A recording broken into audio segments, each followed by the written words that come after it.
Hello and welcome everyone to the United Adventure Company. Thanks so much for joining us tonight. If this is your first time with us, we're so glad you could be here to join us for Delta Green Impossible Landscapes, Episode 7, How to Summon a Demon. I titled this episode myself. I don't know if that's actually what's going to happen tonight or not. No one else knew that. No. No one could have guessed that I titled this episode myself with no input from anyone else. So, no, so glad that you're here though. And if this is your first time, make sure you go ahead and hit that follow button so you can get a notification every time that we go live here on Twitch. And then at the end of the stream, don't forget to go over to our YouTube channel and subscribe to our YouTube channel, just like Lord of the Hornets, who left us a great comment over on our YouTube channel just a couple days ago about this playthrough. So they're loving it, loving the interaction with the players. So hopefully they'll join us live and give us some feedback live in the chat. Looks like RB is playing as well tonight on his stream because we've got some Pretzel Rocks notifications. Yeah, it's one of the mods. Oh, y'all took care of it. Fantastic. Yeah, mods are on point tonight. Great job. Yeah. Diamond's on top of shit. Diamond says there's an app on his phone. He just clicks the demon icon and he has the demon. Good. That's awesome. You'll have to send me that app. Sometimes I need demons. I don't have enough of my own. We might find one tonight. Yeah, we might. Who knows? Yep. Oh, I should. So yeah, make sure you're over there, and then come back here several times a week and join us for all the different games that we play. Something coming up on the 18th at 10 a.m. Eastern time. We're playing Jinkies, Saturday morning cartoon style. So put on your pajamas, grab your cereal, and come join us as we play Jinkies, the role-playing game. It's basically Ruby-Doo, because trademarks can't say the actual thing. So come join us, watch us play some really fun role-playing game called Jinkies. Tuesday nights, we're starting a new thing on Tuesday nights, short term, probably for the rest of the year, called Tuesday Tutorials, how-tos. We're going to be putting together some short videos on how to set up your layouts for role-playing game streaming. There's a lot of tutorials out there how to put on a single player video game overlay, right? But there's not a lot on how to build actual overlays for role-playing games with proper window sizing and whatnot. Not that we're experts at it, but we've done it a few times. Wednesday nights here, 7 o'clock every week, Delta Green. Every other Friday. Right now we're wrapping up Plague of Fluxen Team. We've got one more episode in that. And then we'll be on to something else. Who knows? Maybe more Delta Green, maybe something else. Maybe Tales from the Loop, maybe Ghostbusters, maybe Orpheus. Who knows? But we'll have something coming. And then Saturdays at noon and alternating Saturdays at 7 p.m. more Dungeons and Dragons for you right here on the United Adventure Company. That's my script, folks. I'm done chattering about that. Thanks so much for all the subs here and over on YouTube, though. I guess with that, is anybody volunteered to do the recap this week, or is it back on the handler to give us the recap? Great question.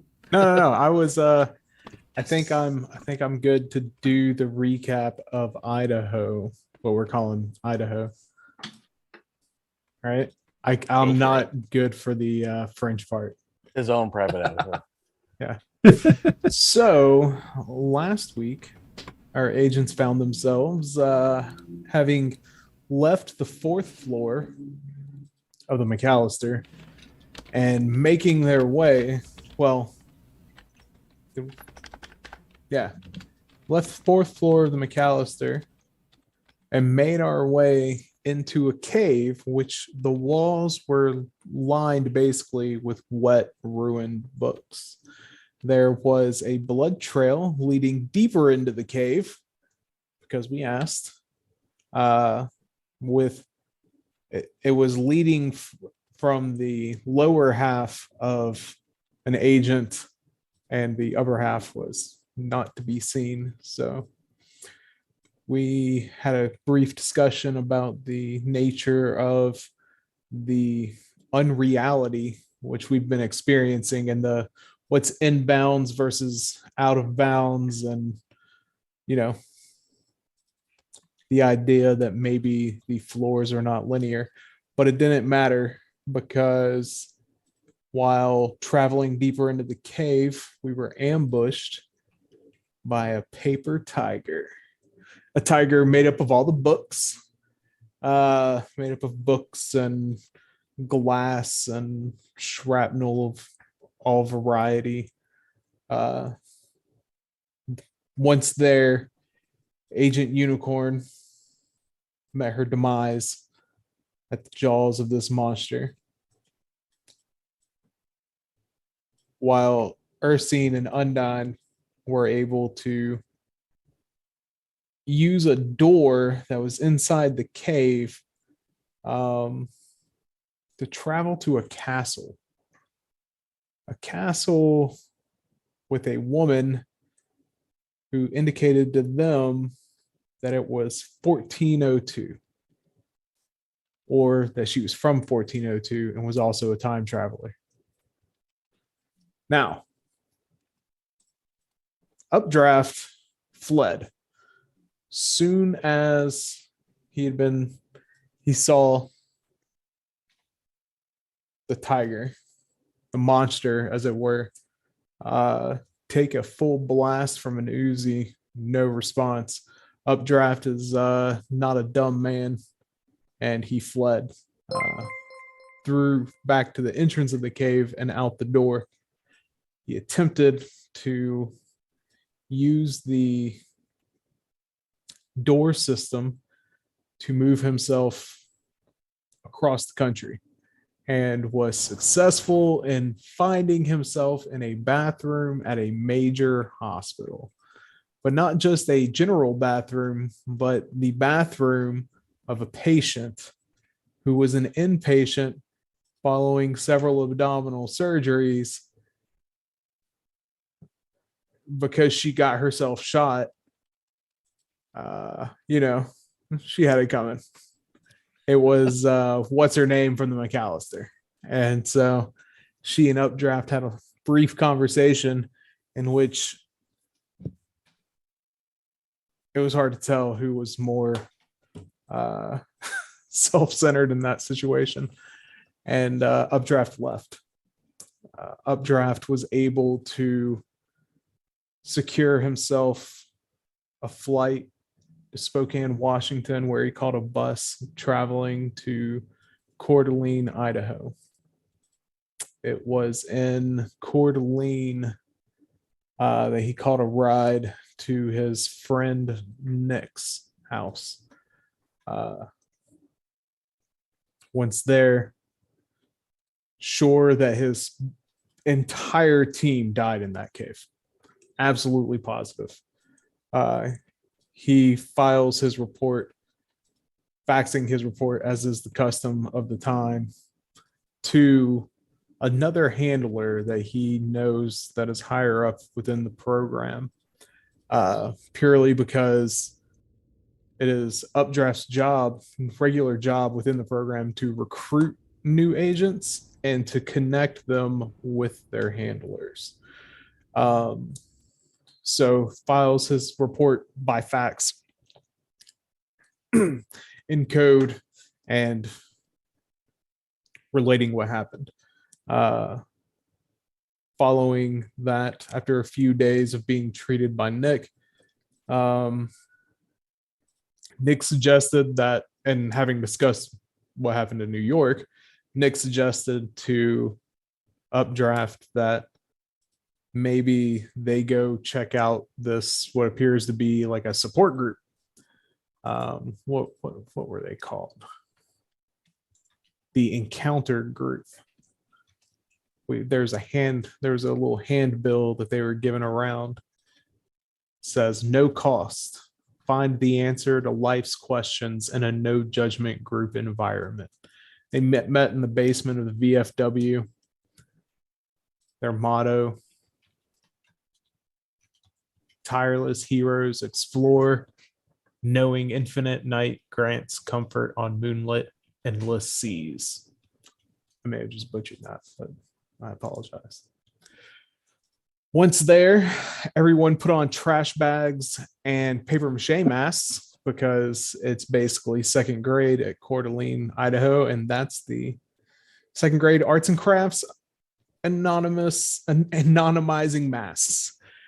And so there was a little bit of a group therapy moment. That was interesting. It was very interesting because going in, Updraft and Nick had met another individual, one George,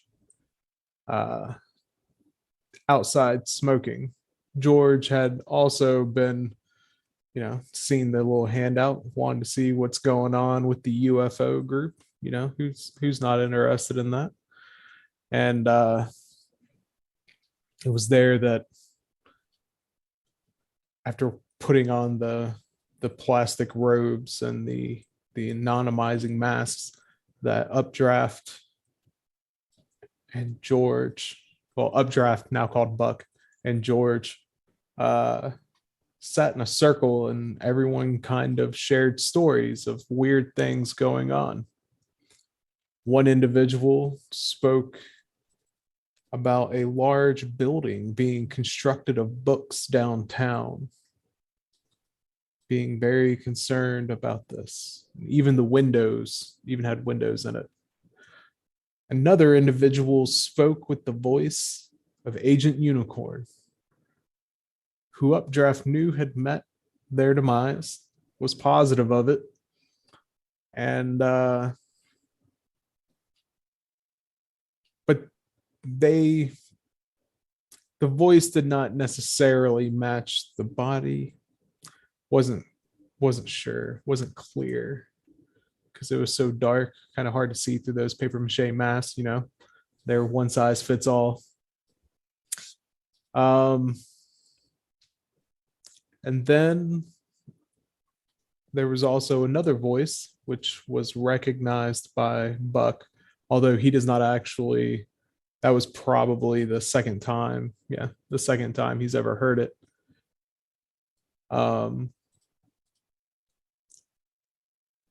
And then he shared a little glimpse into his world with a thinly veiled story, as well as George did. Went outside, smoked cigarettes, probably spent more than a couple nights playing pool down the VFW, drinking cheap beer. Probably spent a couple nights shooting guns off, because that's what there is to do. I mean, you can go fishing too, but you can't really go fishing in the middle of the day. So, I mean, you can, but so yeah, I think that catches us up on Idaho, right? Other than the book that George got while Yes. at Encounter Oh, Group. yes, that's right. The George was handed a book with a red cover, which Buck had only ever seen once in passing, but after handling, immediately realized that this was the red cover King edition of the King in Yellow, which Agent Unicorn was last in possession of. Sounds right. Does one of the two French dwelling agents want to catch up after they went through the door?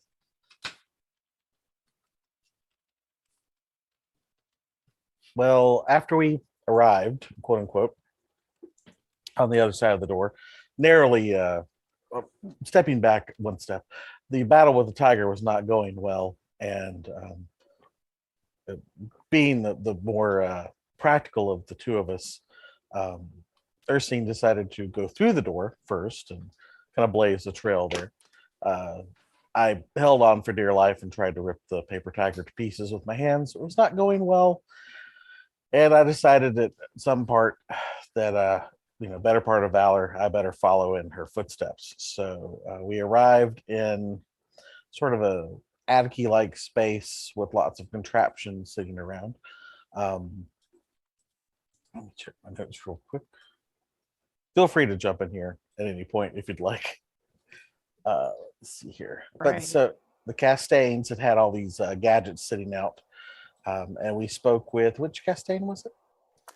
Luis. Luis, yes, and I believe Gabriel. No, I think I'm messing that up. Augustus. Augustus, yes, Augustus. Yeah. Aw. Augustus. And y'all, yeah. Luis. This is not a good thing you First one. do. She was the first one we spoke to, and she was the one that told us it was 1402. And then she said, kind of gestured that we might speak to her husband, Augustus, who somewhat spoke English, and said that we would have to speak to his son to get more information about the book I showed them, A Horse by Degrees. And when we asked information about that, he said we would have to go speak to his son. So they walked us through a door, showed us a party that was going on with a lot of contraptions on display. And we saw, let's see here, it was Gabriel, I believe, Yes. right? Correct. Okay. We saw Gabriel. So we went down to speak with him and find out more about his contraptions, and also try to get some information, seeing as his father Augustus had said that he was openly working with Marbus, and the seal of Marbus was actually in the workspace. So at which point he spoke to us a little bit. Doesn't seem to believe that we were from the future. However, I think Luis and Augustus did. And he told us that it would be as simple as talking to Marbus, and that he would show us the ritual. They put me and Undine into a room together to spend the night, and strange animated contraptions like little children kept coming by and opening the door to watch us as we were trying to sleep. So of course we always kept one of us on watch. For the automatons to sneak up on us and to look at our eyeballs. Now, we also found out that Augustus had passed, Mhm. and that somehow in traveling from the room where Augustus insinuated we should go speak to Gabriel, time had shifted. Because in Gabriel's time, Augustus was dead. Yes. And then the last piece of this puzzle is that before we go to summon Marbus, Undine has something that he can do. Perhaps. We'll see. So yeah, that sounds great. And why don't we start with the two? It is a beautiful morning in France, in the county of Reims. You can look out the window of this mansion, and you can actually see there's a small town around the base. You can see some people moving. There's fields beyond. It is a bright, sunny morning. And you do hear there is a bit of a little like breakfast bell that rings. I think we should go and get some breakfast. I got some rest. How about you? It's hard to sleep with all these doors.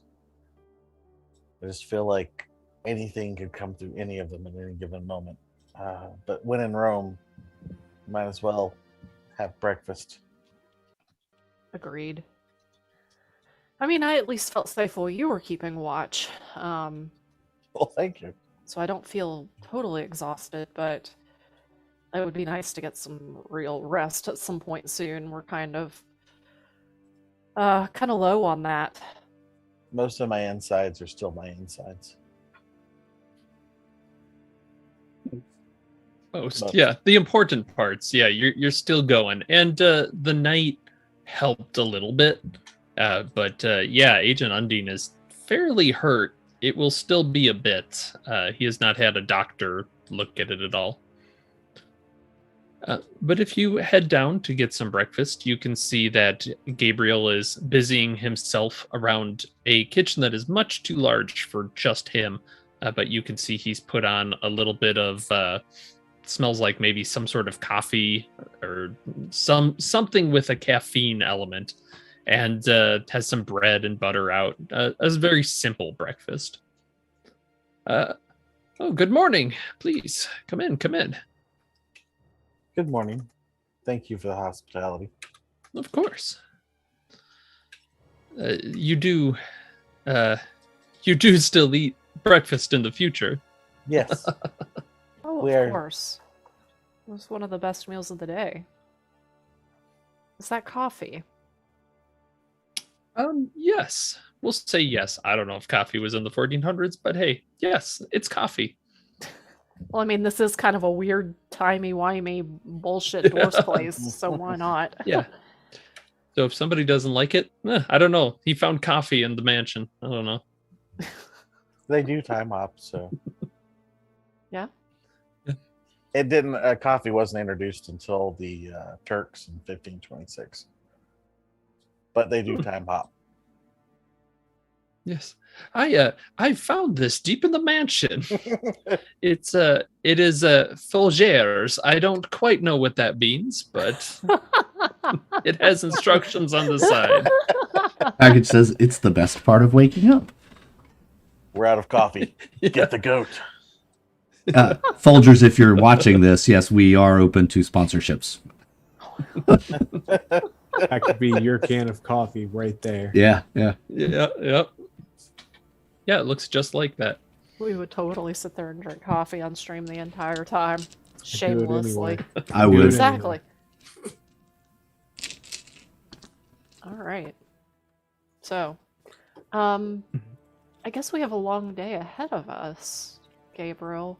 When were we looking at doing, and I lean in so that, not most people can't hear us. When are we looking at doing the ritual? And it is just Gabriel at the moment. Oh, It okay. is- So it's not yeah, like yeah. servants and whatnot wandering Right. around. Yeah, actually, you're looking around. There's nobody else other than Gabriel here. Like, and you think back, you didn't see anybody in the halls or anything. Okay. Just, yeah. But he kind of talks. Oh, we can start whenever. It takes a few hours to do. Are you familiar with the steps? I am not. Undine? I am not. All right. Well, and he kind of gestures. Do you have the book?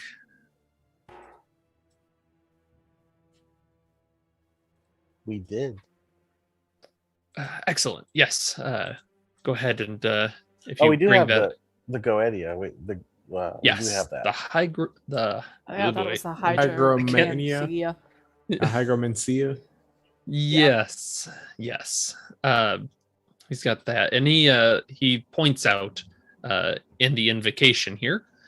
It's going to involve some magic swords, some vessels for divination and conjuration, wax figures, scrolls written in blood, a ring, a ceremonial staff, special clothing, a garland, and careful timing, according to arcane rules of astrology.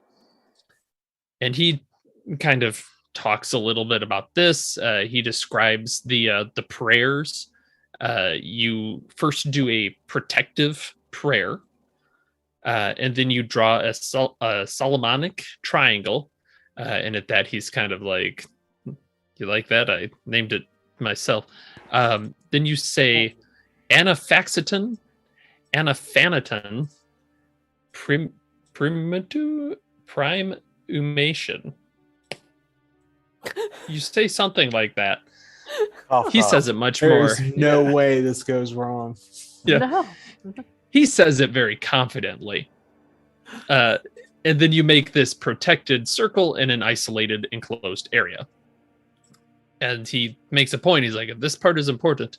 Whoever's doing this remains in the circle while they perform another long incantation where they enunciate all the names of the 72 demons found in the Ars Gesha. Then, once all that's done, they've done all the chanting, they inscribe the seal of the demon they want to contact. And he kind of looks at you two, and that's it. Does this work for any demon? Just the 72, Okay. as far as I know. It's a reference to the Tetragrammaton.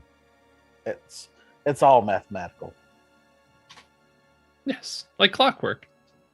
Yes. Okay. Well, I think after a nice breakfast, perhaps me and my companion here should do a little bit of personal preparations. But perhaps we get started late afternoon. And I kind of look at Of course. Undyne like, is that going to be enough time? That like, don't say it, but I kind of give him that look like,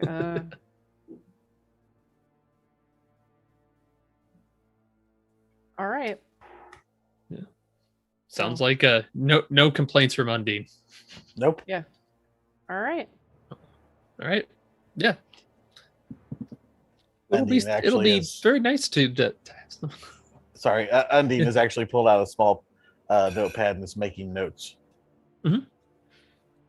Yeah, and especially after he's gone through it in the book with you, you're pretty sure if you had the ingredients, like the magic sword, everything, you don't need him, technically speaking. Like, you would be able to do it yourself. Okay. But he's happy to show it to you. And he goes, that sounds great. I will go collect the pieces that we need. They're kind of scattered around the mansion, and it's a bit difficult to get around if you don't know how to. So I'll take a little bit. Let me know if you need anything. I'll be around. Yeah, have a good slow morning. Thank you.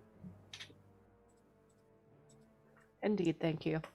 And he walks off in his 1400s garb, whistling a little tune as he heads up to the workshop. There are 72 angels as well. The one that is opposite Marvus is Mahasaya, which is the one we'll need to invoke first in preparation prior to that ritual, to see what they have to say about everything. What was the name of that angel again? Mahasaya, Mahasiah. All right.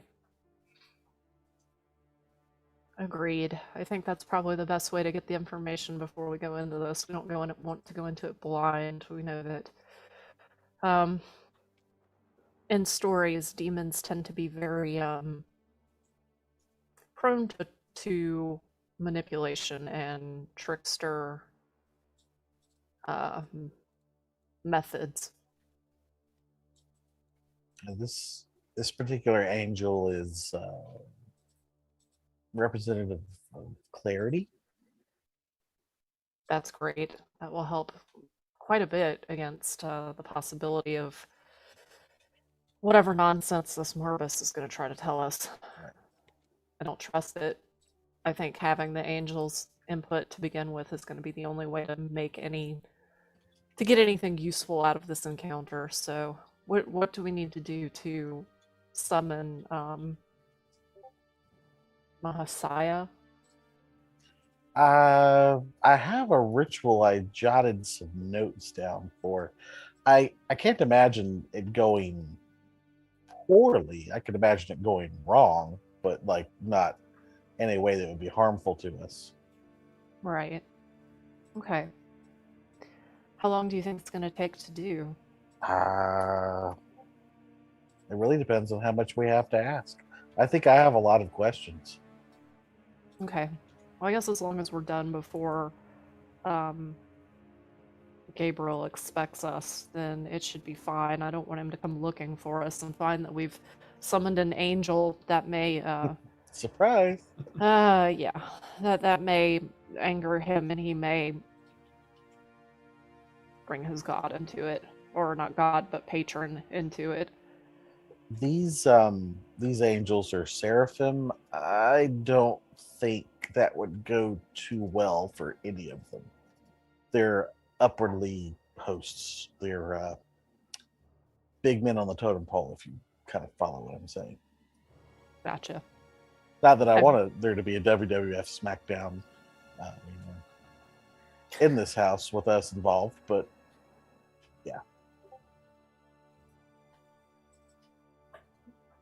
All right. All right. Yeah. So you are getting around. I'm assuming, if I'm understanding, it's fairly close to the invocation for the demons, but opposite. correct. It's Okay. it's mathematically opposed, essentially. Very good. Probably one is very similar to the reverse of the other. Okay. Yeah, and you actually have quite a high occult, so that seems fairly straightforward. Go ahead and do a search, both of you. My arch nemesis, the search one.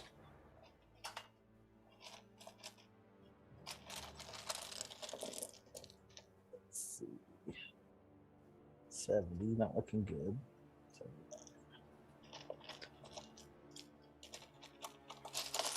If I can I find the fail. correct dice. Oh, okay, here we go. There's a matching set. All right. Search, you said? I failed. Yes. All right. So this takes most of the morning as you realize that it is actually quite difficult to find things around the mansion. Magic sword. After Anyone, their- magic sword. Yes. As Knock on a door. exactly that sort of thing. You open a room and it is full of, looks like armor, like old rusted armor set up. You close the door, you open it again, and it's something else completely. Broom closet. Yeah, exactly. And it becomes this issue of you're just trying to find just anything in a room, and you don't even know what room you end up in.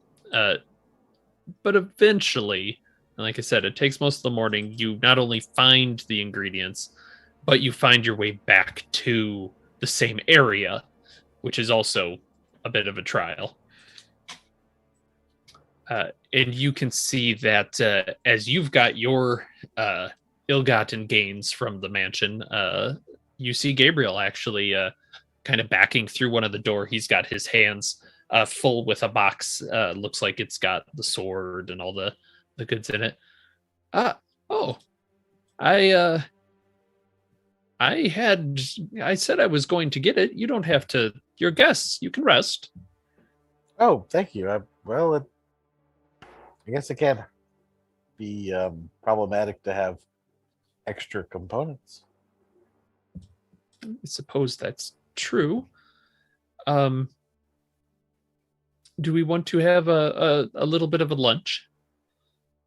I think I need to rest prior to the ritual. I've just gone through a lot the last couple of days. If you don't mind, would it be an inconvenience to have something sent around to the room? Oh, no, not at all. Thank you. Gabriel. Of course. And you can see he walks over to the kitchen, and you can actually start hearing him cooking. Excellent. Before he goes, I want to ask him. I'm a doctor by trade, and I was wondering if you happen to have any implements that might be doctor's implements for surgical reasons, anything like that. Oh, yes. One moment, please. And he thinks for a moment, and he sets the crate down, obviously, and he walks over to a door by the fireplace, opens it, says something in French, closes it, walks to the front door, wide open, shouts something in French, closes it, and then walks upstairs, opens the door, and you hear the noises of kind of faint murmuring, like there's conversations going on. There's a brief shout. It sounds kind of like an asylum. And he walks in there, and you can see he's going about the room.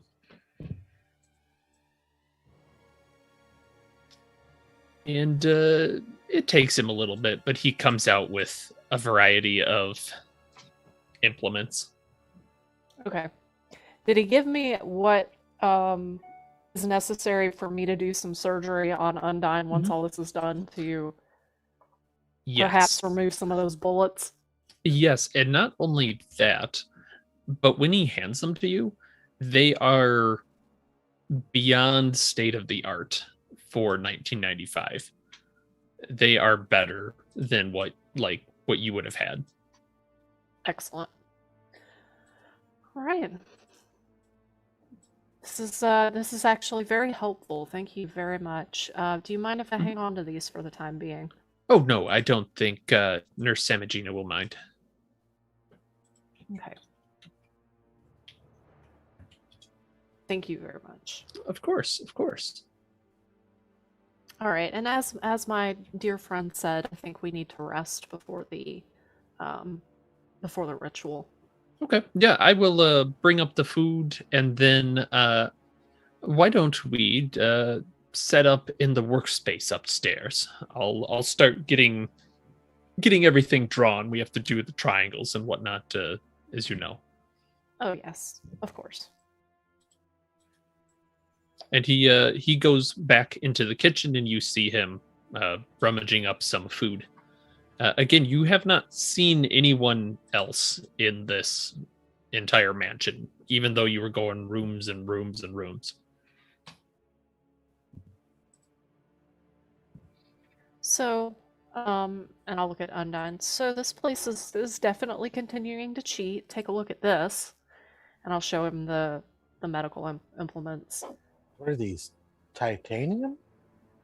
They're far better than anything that we would get in our time. I know what they all are and what they will all do, but I mean, look at this improvement here on this, and I show him some sort of a medical tool.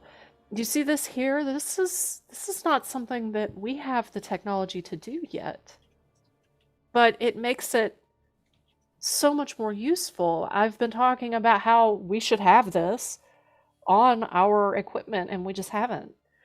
I think that I could use these things to do a quality surgery on you to remove these bullets from your body. That would probably be advisable because at this point I am a facade. Yeah, I understand. So the question becomes, when we think we have the time to do this, do we want to do this before the rituals, or do we want to wait? I think we have set the expectation with Gabriel that we would be doing this today. I think I might be bleeding internally. Okay, well then we should probably do this today. We may have to do a short impromptu introduction with Mahasaya. I'm sure that it'll be interesting. Nevertheless, there's not a whole lot to be discussed. There was just a bunch of open-ended questions. Why you have a pipeline to the heavenly host? It's usually a good idea to go ahead and exhaust as many lifelines as you have. Agreed. So then you want to wait on the surgery, or you want to move forward? Let's do the surgery, and if I need to perform the ritual from the bed, I will. Okay. All right. Yeah, that seems pretty reasonable. You unfortunately will not have help. Gabriel will drop off a little bit of food as you are readying the room, but it's fairly straightforward. There's definitely, you wish you had more antiseptic, that sort of thing, but you can find alcohol, towels. You can do the best you can. You'll still be missing some things, but you're a pretty good doctor. Mhm. I think your medical score is quite high. So if you want to roll that, let's see how surgery goes. All right. Yeah, my medicine's an 80, but my surgery's a 70, so we'll see here. That is a 22. Oh, wow. Crit. Heck Yeah. yeah. I am a good doctor. You, not good. Great. Great doctor. um, All right, so would that None of just be the- considered the full 1d4? Go ahead and double a d4. Okay, gotcha. Where are you? Here we go. Didn't even lose your watch in the process. Nope. Unfortunately, I rolled a 1, so 2 points for my crit, and it only does 1. Oh well. But you I'm got alive. Yeah, and you got the bullets out and patched him up enough that there's no like risk of bleeding out at this point, right? It is purely like you've done what you can. Time will take care of the rest of this. Okay. Excellent. Well, I can take better care of you than I can Updraft, apparently, although that man would never stop fidgeting. I can imagine it would be hard to fish in someone if they didn't sit still. Exactly. I'll All kind of right. lean up off the bed. I'll try not to move too quickly. Yeah, that would be ideal. Because I know you're still not in the best of shape, but hopefully it's better. What Yeah, and you don't feel like magnets will stick to you anymore, which is a good feeling. what bothers me most is that usually these invocations come from a holy person. And don't get me wrong, I look down and I've still got the bloody iron cross. I tie it back around my neck, or not the bloody iron cross, but the pulp covered iron cross. Right. Tie it back around my neck. This little thing and I have seen some rough times, but I wouldn't really consider myself a holy man. But I guess there's no time like the present. You're at least a believer. Yeah, that's scarce these days. Indeed. This is, I think, what we're about to see here may change that unilaterally. So I will take some charcoal and begin the what I understand to be the tetragrammaton markings Okay. of the Solomonic seal for Mahasaya. This will put Alright. us in opposition to Marbus. Baal has his own seraphim to lord over him. Mm-hmm. Okay. Well, I think Marbus is the more immediate of the more immediate concern of the two. I would agree. All right. And this will, this incantation will not take a short amount of time, as you were probably talking a few hours, Correct. well into the evening. But yeah, all right. Are you doing anything about Gabriel? He said he was starting it, but there's only so much that he can do. There's a decent chance he'll come back. You can distract him. Yes, I think I'll go ahead and go tell him that I had to perform the surgery on you and that you need longer than expected to rest, and return these surgical implements to them. That sounds like a good covering move. I'll be as swift as I can. Hopefully they pick up on the first or second ring, if you follow what I'm saying. I hope so. I kind of hope I'm back to be here for it, but if I'm not, I'm not. And I also hope that I can find my way back at all. But you know how it works. We all do Yeah. by now. Yeah. Leave a trail of breadcrumbs. All right. So go. Actually, let's jump from there as you two are heading out to your various rituals. We'll jump back to the present day Idaho.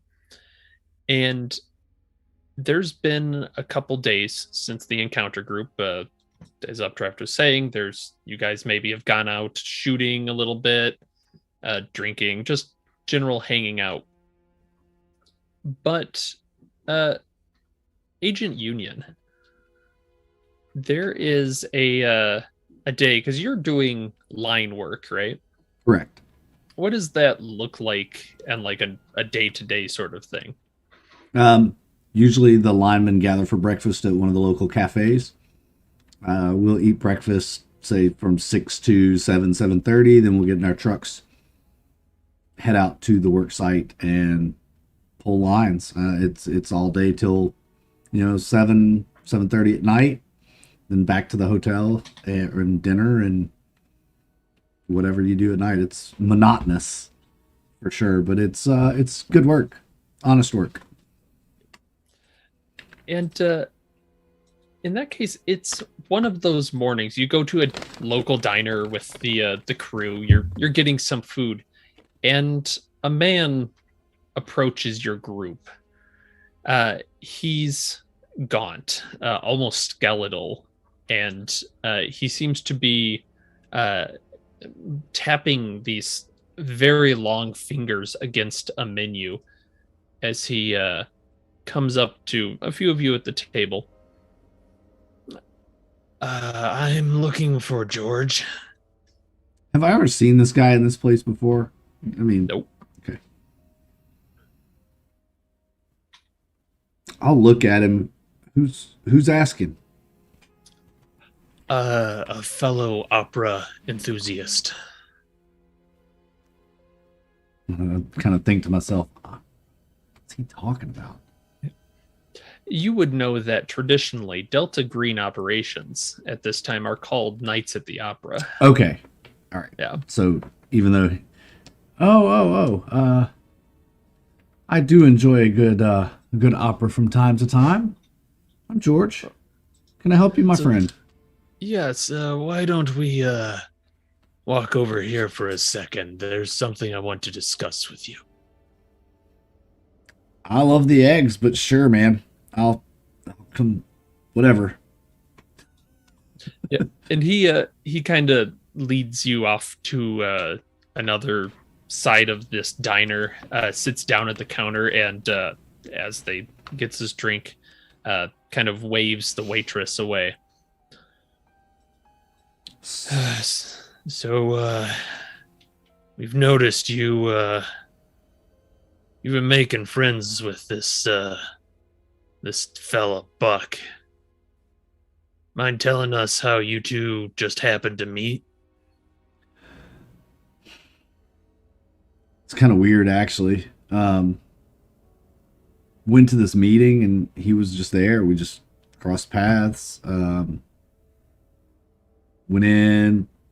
It's like Arts and Crafts Anonymous or something. We put on these like plastic robes and masks, and then we all told stories. This is some weird like psychology group therapy thing.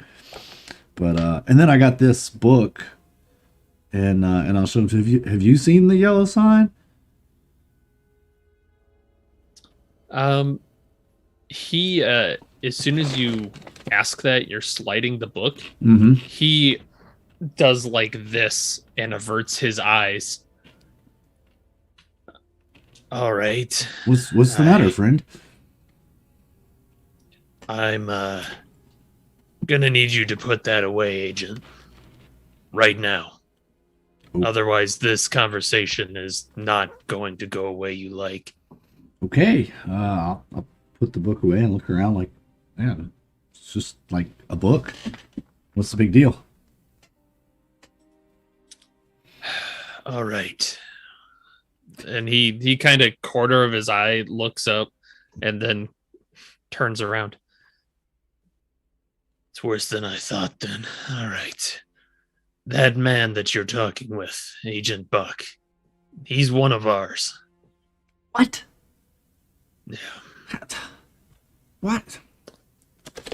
We recently received a communication from him letting us know that his entire team had died and alluding to the disappearance of an entire another cell. How'd he survive? Wait. Well, that's part of the question. That's weird, man. He looked a little banged up, but you know, figured he Are was just a you, guy. Are you aware of static protocol? Would I be aware of that as I don't think so. Doesn't Ring a bell. Yeah, no. Despite you working with electricity, no, it doesn't hit you.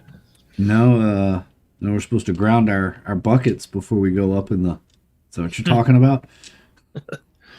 Something like that, yeah. What you've run into. We've run into this before. In the 50s.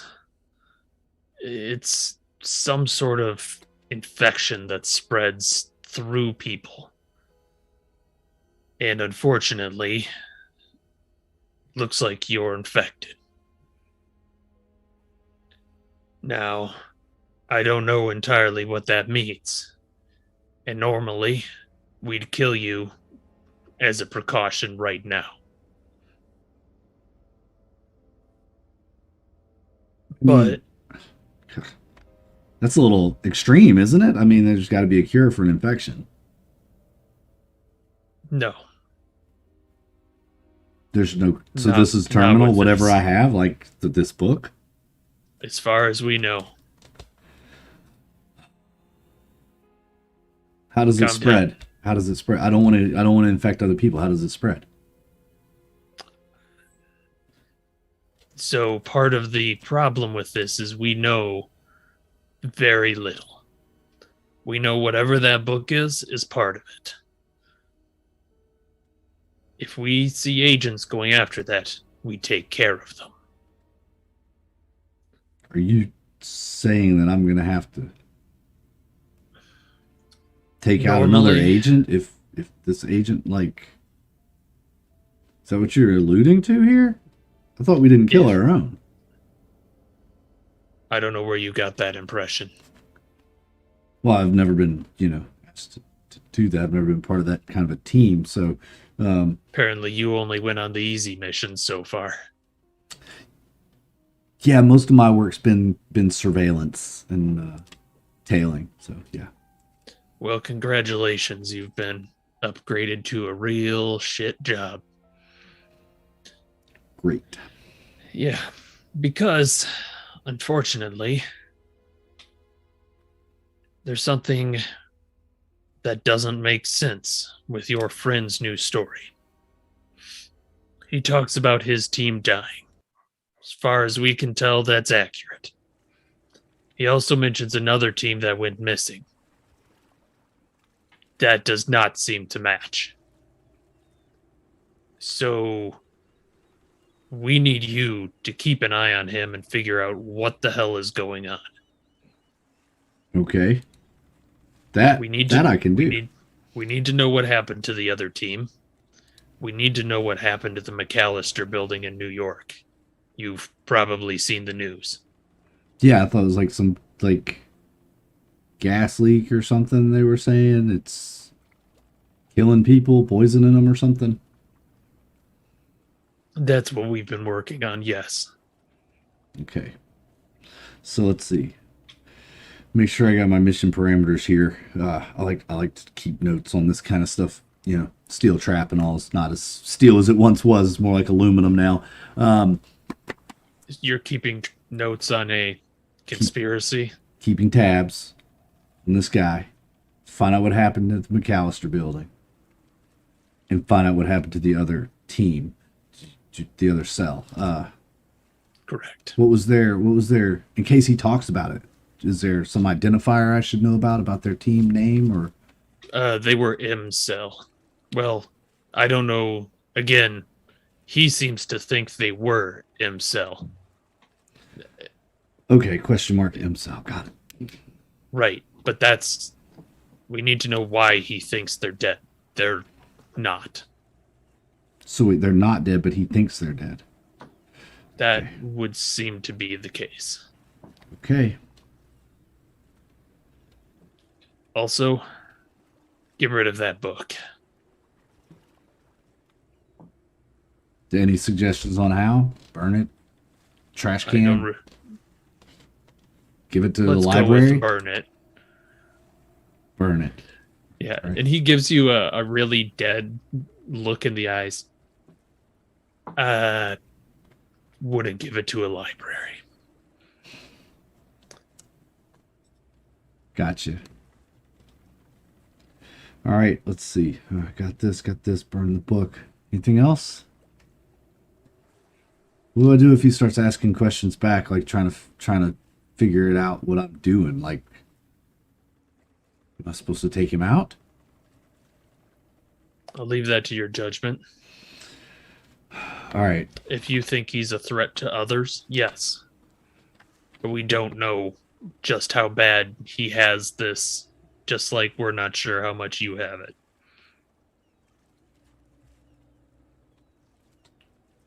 Gotcha. Well, I haven't really dug into this very deep, so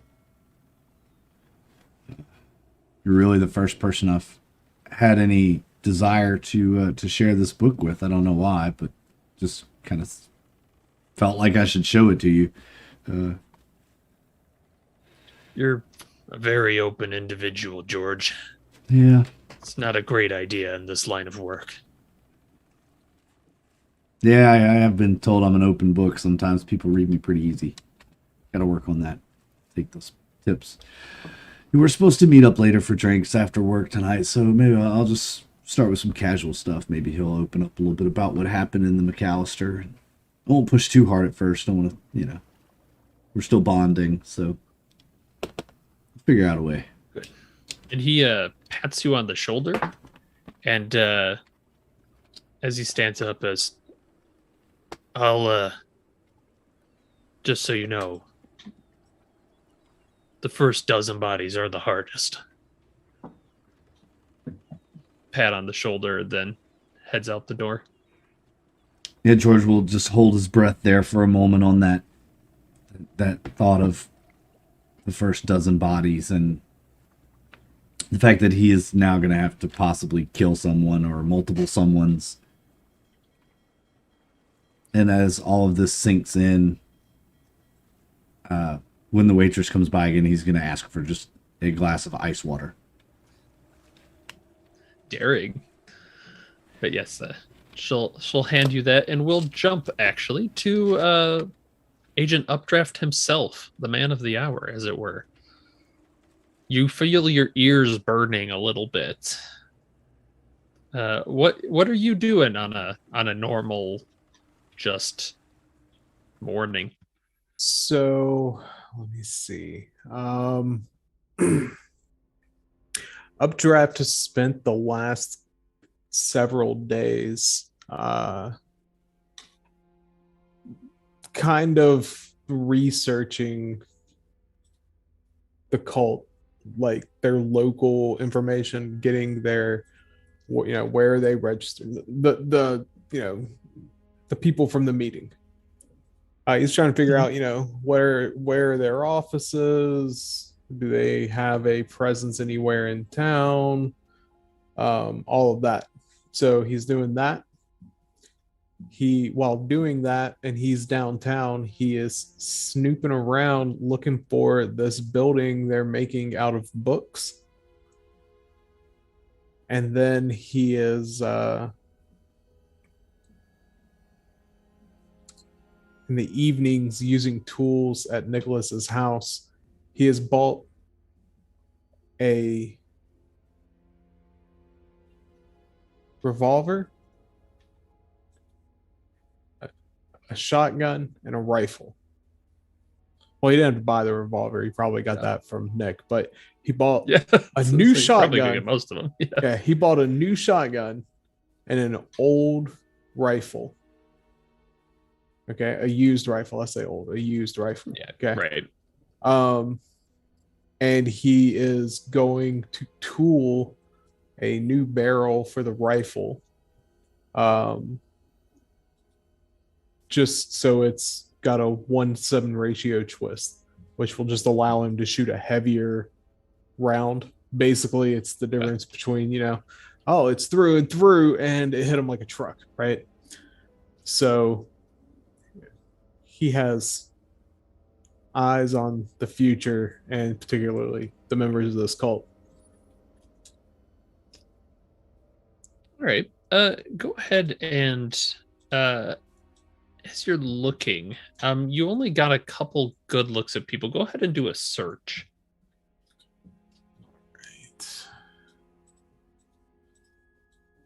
Rolling against a 48.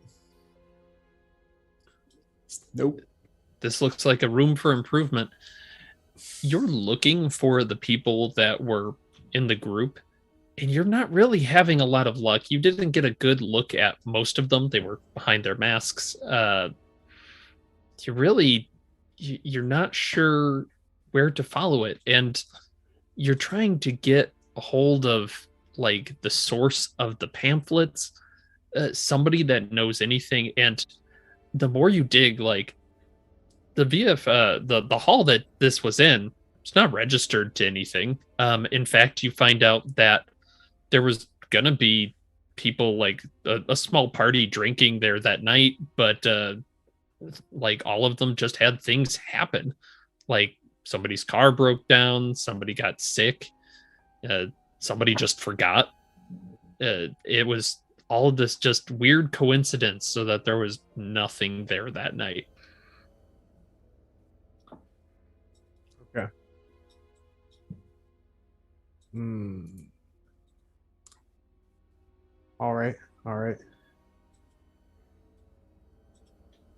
Let's see. Who I'll ask you this. Are those people important enough that I would track them down?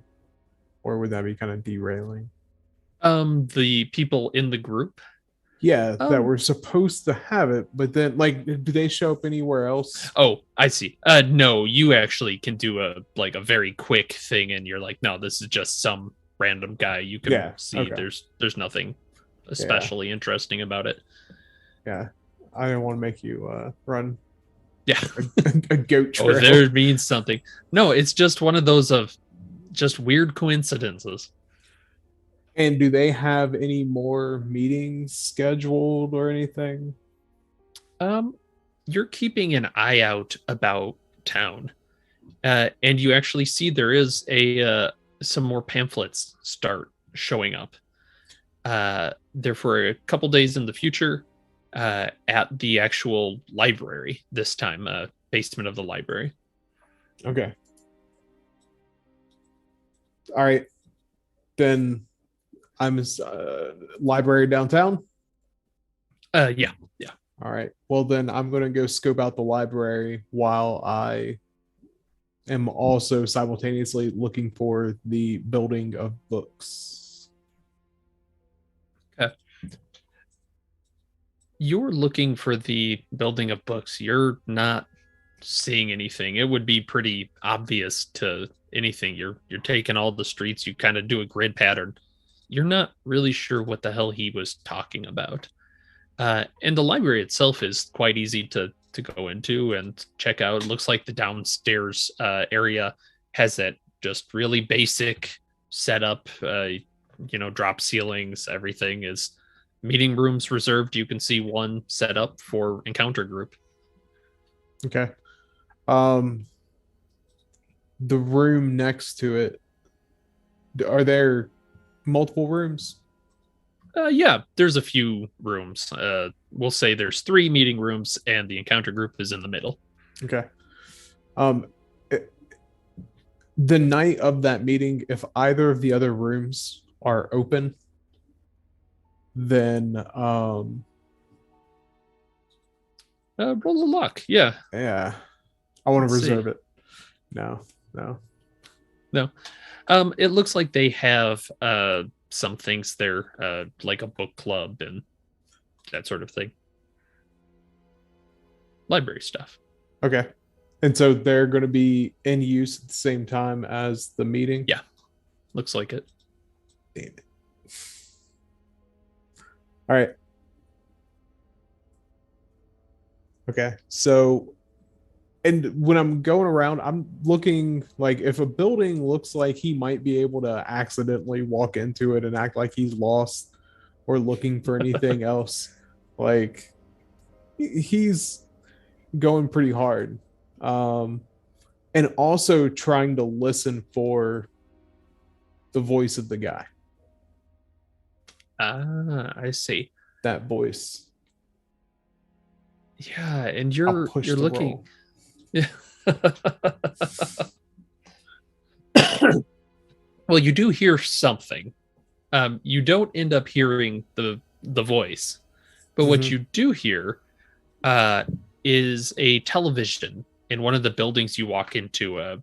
They have the news on, and it's talking about the word McAllister hits your ears, and obviously you perk up, and the news person's talking about the McAllister building, which you might have heard of in the last week, is having a bit of a scandal, has actually been purchased back to its original owner, Ms. Lundeen.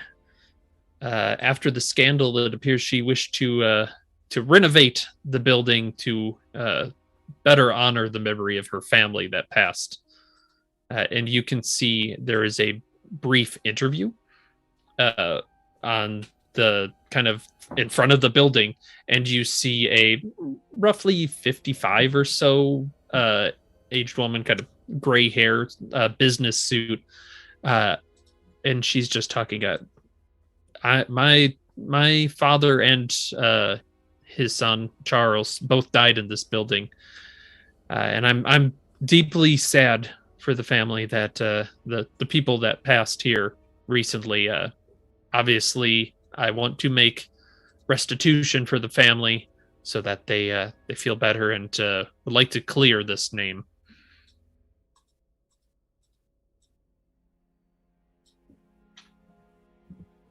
Just on an off chance while I'm at the library, I want to use a computer and ask Jeeves to tell me if her and her family own hotels in the New York City area. Yeah, I don't believe so. But you do see, because you look up Ava Lundeen, she is quite well to do. She is the daughter of Henry Lundeen. Her brother Charles is the one that had died of suicide in the building. And she's at this time, she's worth millions, which not shabby.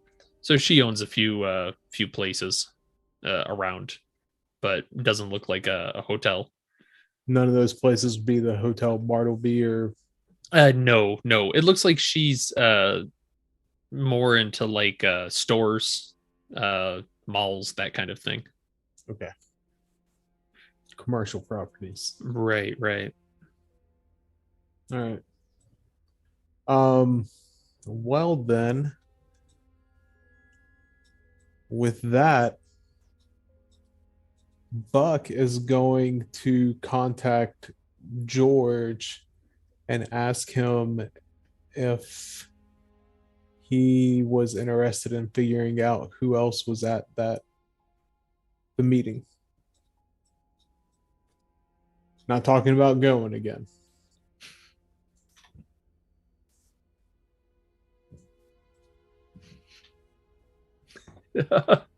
Yeah. Oh yeah, no, there's no pager. You just call. You call the shack. If you want to go out drinking tonight, call this number. We go out drinking every night. Yeah, basically. You know where we are. It's only like 5 places. All right. All right. Yeah. So meet up at the bar. I assume. Yeah, we're gonna meet up. We'll meet up at the bar. Yep. We'll meet up there. I'm good with that. Throughout the day, while I'm working on the line, though, I probably would have heeded the advice and found a way to try to destroy this book in my trade. Yep. Maybe I take a walk off at lunch or something, and maybe I don't burn it. Maybe I just bury it. Like burning a book is Can't if you're bring a himself lineman, to. yeah. you probably have access to wood limb shredders, wood chippers. Yeah. Yeah, if we're running line, yeah, we'd have to cut the any trees back from the area. So yeah, and that is an area that has a lot of forest in it. That's why we're doing it. Yeah, so I'll throw it in the wood chipper. All right. Yeah. You huck this beautiful red book. It goes right into the wood chipper, and you see there, and it Nice. little puff. I don't know. Does it self-contain, or is there like a little puff of just paper that flutters down? Yeah, because it blows into the back of a truck, right? So it would have Yeah. Yeah. Master confetti. right in the wood chippers. Yeah. Okay. Yeah. It's easy enough to do. All right. And then yeah, I'll go at the end of the day, I'll go meet up with Buck. And get a couple in and say, so where'd you blow in from, Buck? Haven't ever seen you here. I've been here a long time working out at the base. You just passing through, or your family here, or what, man? George, I find it hard to believe that you work on a traveling line team and you've been anywhere for a long time. Well, I mean, a long time is relative to the work, so yeah, this has just been a longer assignment than others. It's been a tough go with the forest overgrowth. We're having to cut a lot back and Yes. slow going. Now, as far as where I come from out east. All right. Right on. More importantly, I think you and I can both agree that whatever the Arts and Crafts Anonymous meeting was we attended, there's something going on there. That was weird, right? And the fact that they clearly are working with the Russians, right? That would be the appearance for sure. That Now, box, George. George, you and I have both seen the other side of that curtain, and I give a damn about whether or not the wall is still up. Okay, they might have held an election, but they knew the winner before it started. Oh I'll be yeah, damned. absolutely. I'll be damned if these Russians are about to come over here and utilize what is currently an unstable situation throughout these mountains in order to get a foothold. Have you ever seen Red Dawn, George? Wait, ever seen are you? Red Dawn? Do you think that they're using this group to lure soldiers in to get information from soldiers? Because there's a lot of bases around here. There's a lot of veterans out here. I Yeah. understand where you're coming from, and I'm not saying that's what they're doing. I'm saying someone probably needs to check to make sure that that's not what they're doing. You feel me, George? Oh, I feel you. Yeah, I got you. All right. man. These 'Cause- mountains have a lot of mines. You understand, George? Yeah, I've been told to watch out for the abandoned mine shafts out here. Anyone ever tell you that and then hand you a map of where they are? They have not, George. No, That map does not exist. no, George. it does not. No, So there's a here's- reason it doesn't exist, because they don't. And I'll kind of glance around and see, the Exactly. 6 normals that are in this bar. we look at we kind of share this moment. We're just there. You can't let that information out. There are bad people That's out right. there That's right. Yeah. who you can't trust that information. But Yeah. betting Well- you know where there are some, having traveled through these mountains. I want to break in for a second, because George, you are probably a little tense at this point. You're looking around at these other regulars, and it kind of hits you as Updraft has continued his thing actually hits both of you. The bar's quiet. No one else is talking or even moving. Like they look frozen, or like is Yeah, there a guy with a you look beard just over- kind of? Yeah, he's just kind of leaned on the bar, you know. Just listening. No, his head's forward. He doesn't seem to be. There's just not move. Okay. Just not moving. I'll look at him for a minute and see if he blinks. No, I mean, you're a little Just kind of, bit you know, distant from him. yeah, Yeah. just kind of glance over every once in a while because eventually you'll catch somebody blinking, you know, and just Hold on. Yeah.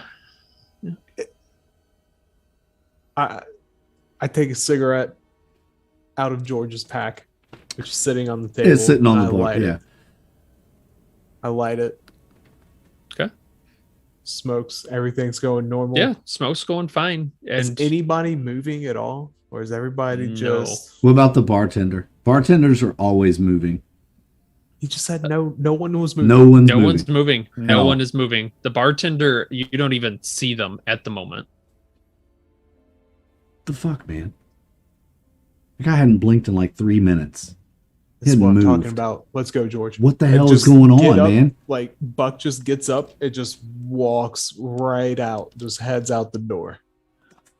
And as Buck, you're about to exit the door, the bartender re-enters the room and it practically bowls into you of just, whoa, buddy, hey! And everything starts up again. Go ahead and make sanity checks, the two of you.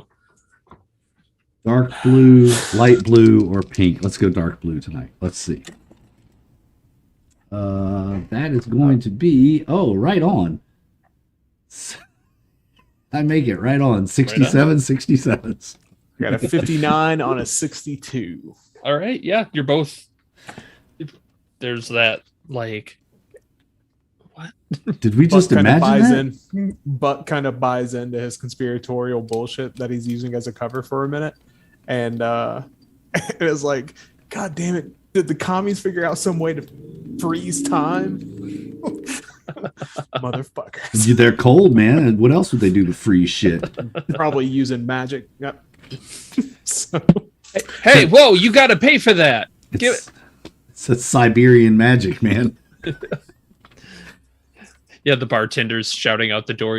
I don't run a charity here. I'll pay you when I come back by again. Shut up. I'll tell him, just put it on my tab. All right, George. Otherwise, he's going on the wall. We don't need that. We don't need just put it on my tab. You know I'm good for it. And This is an Idaho accent. Is that that it? does not sound like anybody I've ever met from Idaho. Not a person. No, Not one. not one. Yeah, this guy's he's different. But yeah. All right. Oh, So we get outside. Maybe he's a New Jersey transplant or Yeah, something. you don't probably. know. Mm. All right. So we get outside and I just kind of look over at him and like Buck is just trying to get this. Basically, he's recruiting a friendly. It's exactly what he's doing.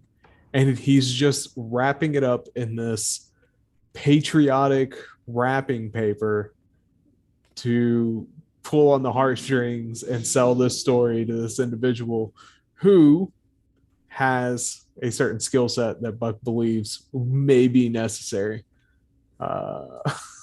So, and also knowledge of where there are mine shafts, because I'm betting we're going to make bodies. we might need to make bodies.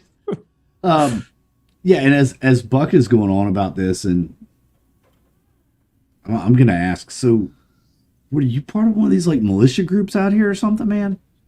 Like you seem to What? know a lot about the stuff that goes on out here and where things are and aren't, and obviously you're very patriotic. I mean, don't give you know.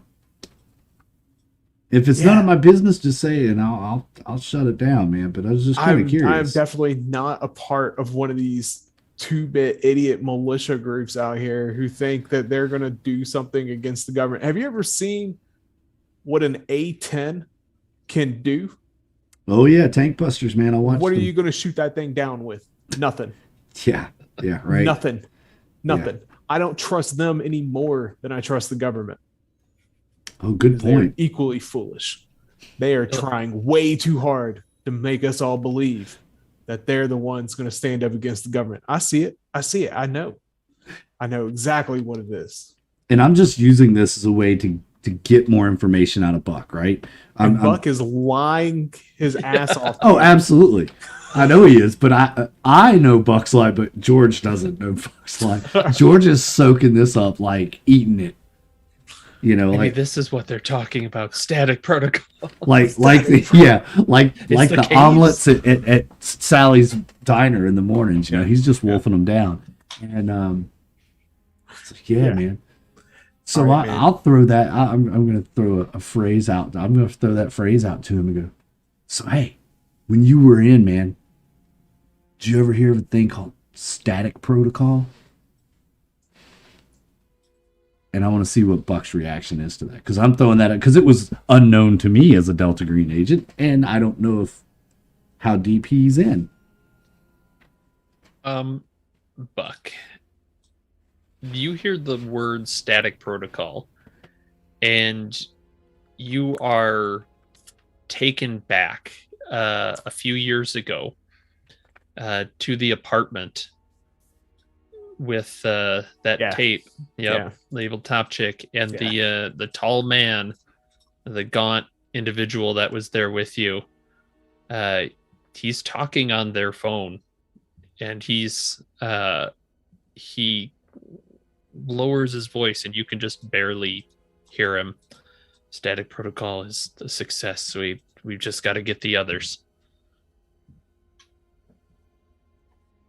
Okay. And so when on hearing this from George, Buck looks at him. Where did you hear that term? I picked up, man. It was, You didn't pick that up somewhere. yeah, picked that up. Oh yeah, you picked that up somewhere. Yeah. People don't use that phrase, and people who aren't supposed to hear it. Do you understand? No, I understand, and that's what There's no way. Yeah, I know. There is absolutely no way in hell that you heard that in passing. George, do not play fucking games with me. No. I'm not saying I heard it in passing. George, it's something I was engaged in, and someone said it to you. yes, That phrase means something to me, and it means something to me because someone has said it to me. And I'm telling you now, wait a minute, that what we are doing, what we may have to do, would be a good way for you to get some practice in on that. Because it's not something that you can just walk in all easy on or bring up in casual conversation. So without saying too much more, because we're both men with secrets, I think that we both have an invested interest in what's going on at these meetings. And I think we need to figure out how to find out who's in charge. yeah, I think you're right, man. Because if we can find out who's in charge, then we can tie them back to the Russians or whoever's pulling the strings. CIA. Wait, CIA? Yeah, CIA was the thing. This was pre-NSA days. He's in too deep. Yeah, man, we could. You never know; it could be inside job, and they're pulling the strings, and we got to figure that out. Yeah, and so if I'm picking up what you're laying down, that's not something that's just. I need you to get a map, and I need you to put a red X on that map where you know one of those mine shafts are, because we may have to store something for a little while. Do you understand? Yeah, I got Okay. you, man. I'm just. Okay. That's what I need. And then if they're meeting tomorrow night at the library, we're going to set up Set up what? OP. We're going to watch. We're going to figure it out. Now you're talking. Somebody is running this group. Now you and I both saw that commie shit they got. Oh Now yeah.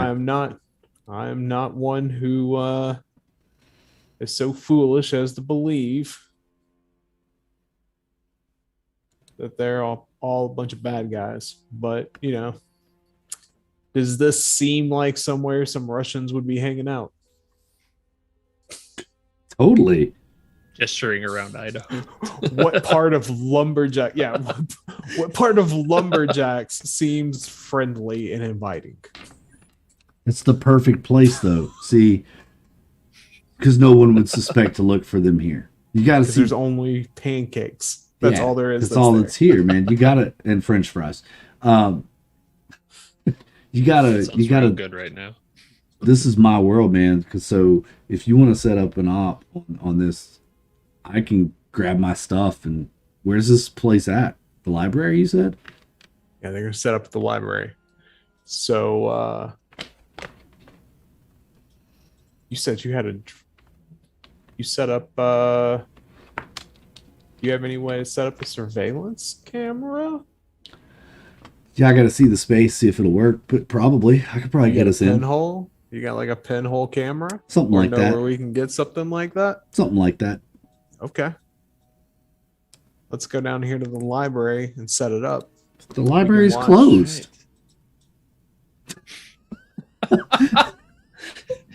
And we will jump from there. So there's nobody to stop us. Yeah. That's what I heard. As you two are planning, let's go back to France real quick. Prior to going to break. We'll start with Agent Ursine. What are you doing? You're going in to distract him, is that correct? I am taking the medical implements back to Gabriel, and I'm going to tell him that the surgery was a success, but that my companion needs a little more time to rest than we had thought he might. That he may not be ready to undertake the ritual until much later in the day. Oh, I'm sorry to hear that. I mean, there's no rush. We have all the time in the world. Yes, we seem to have plenty of that. Yeah. That said, we don't need him here if you want to do that. I mean, we have everything set up. Well, you understand that he is, and also to being my companion, he is also my patient, and I need to keep an eye on him during this time. As you know, surgery is trying, even minor ones like the one we did.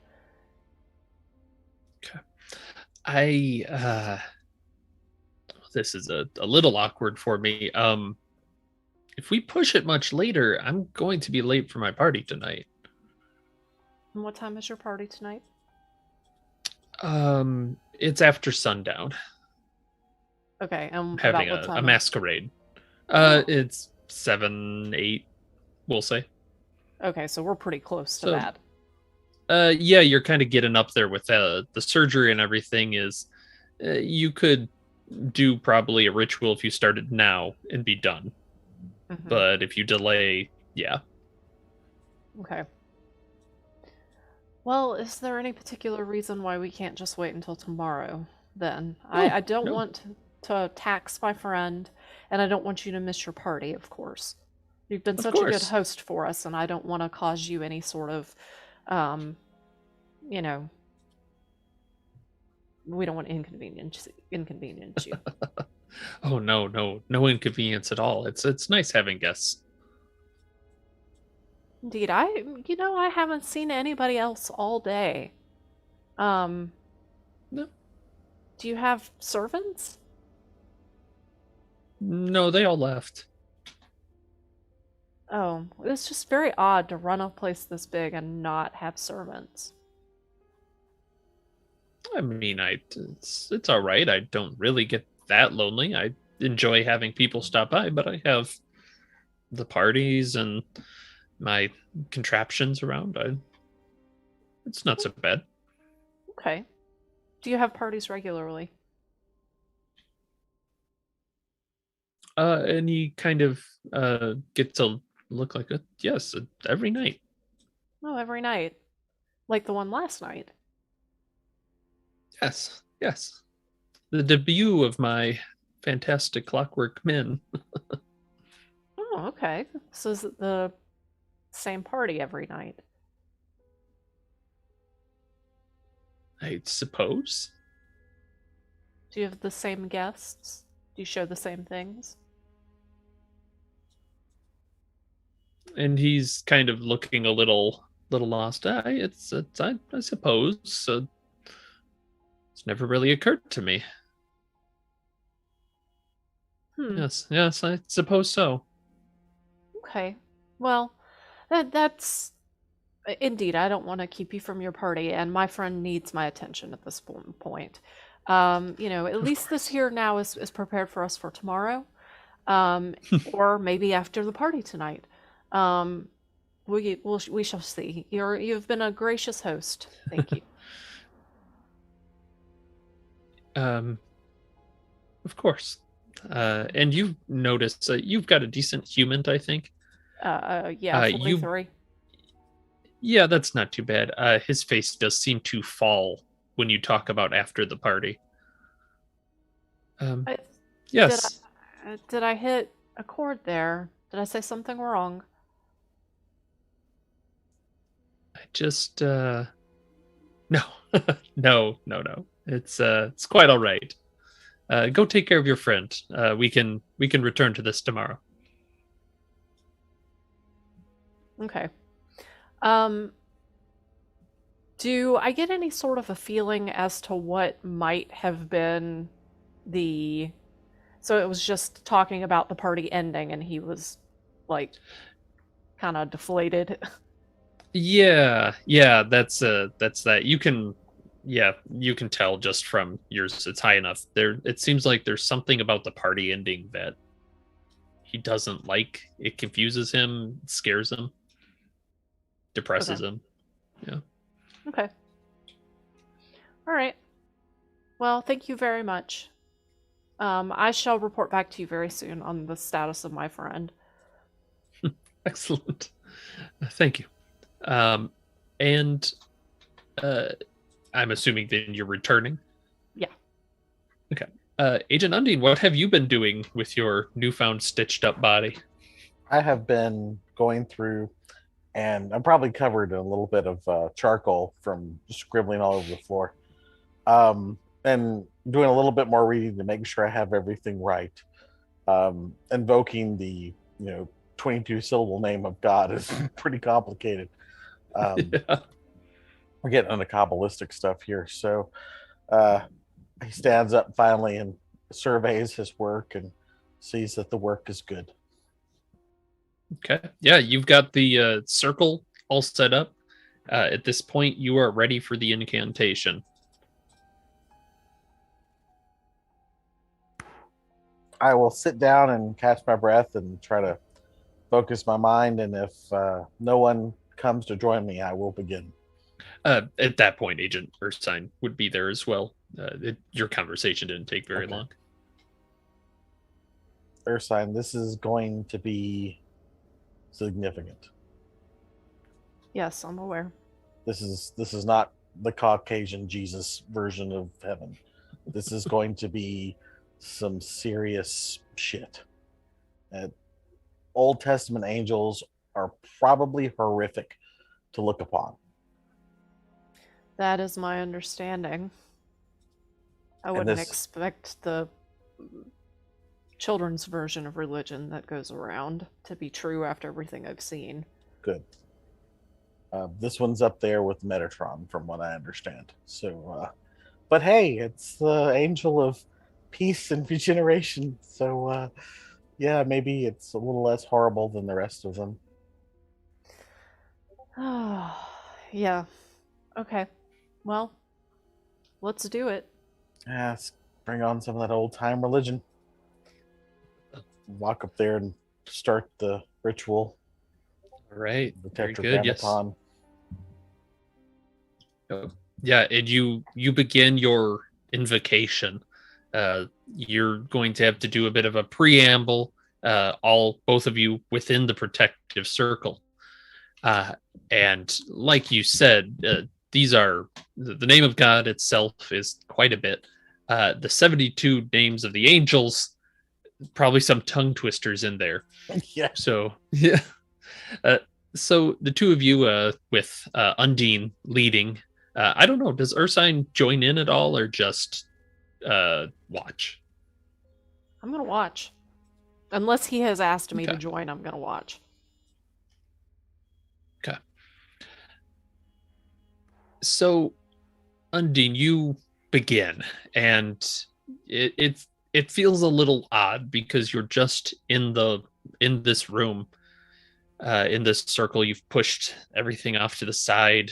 You are saying these words, and Agent Undine, actually, sorry, Agent Ursine, you see at the window Charlie, your husband, walks by.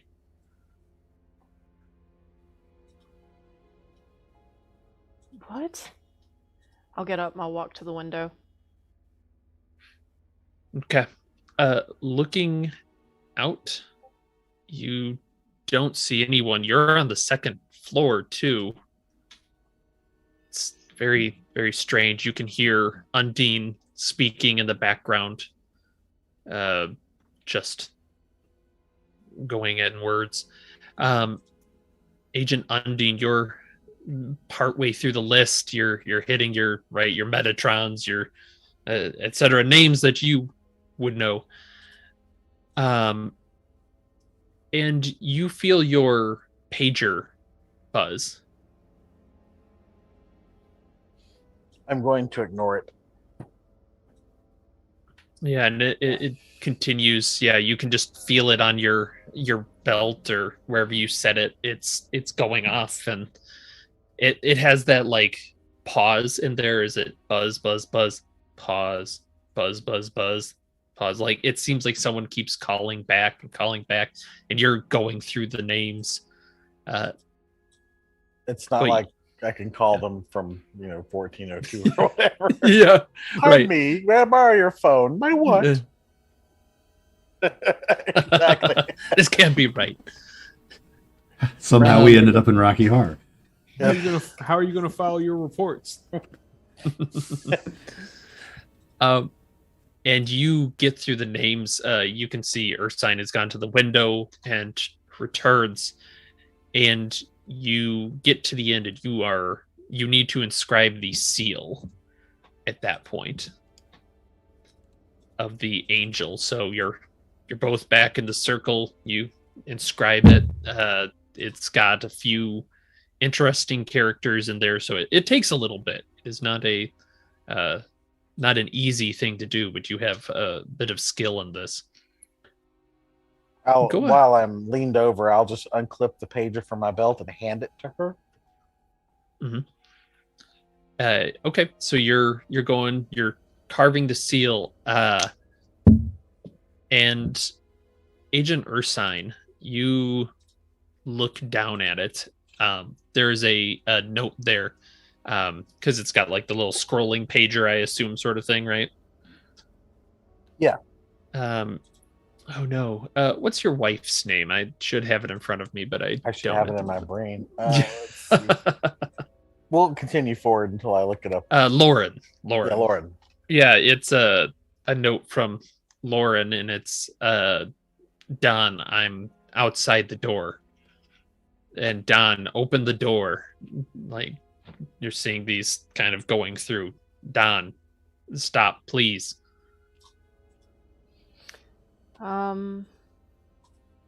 Continue going, Undine. I'm not going to tell him what I'm seeing, and I'm not going to tell him about what I saw outside the window. At this point, I'm convinced something is trying to get us to stop the ritual, which makes me want us to complete it even more. So I'm not going to let him know what I've seen. Too late to turn back now. All right. So, Agent Agent Ursine, you go to the door No. and you no, you're just No. turning it off. Okay, perfect. Yeah. All right, then the seal completes.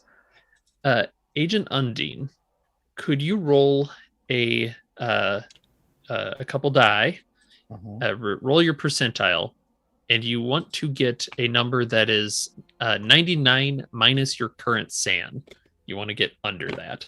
Okay, so let's see. It's my Santa drop down.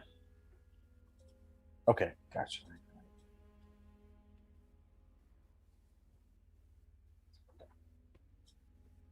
Let's see. Which number is a 3? Yes. 34. All right. Very nice. You complete the seal. You are confident that you have done it correctly. And you there's like that pause. You're waiting. And there doesn't seem to be anything that happens. You're just, there's nothing.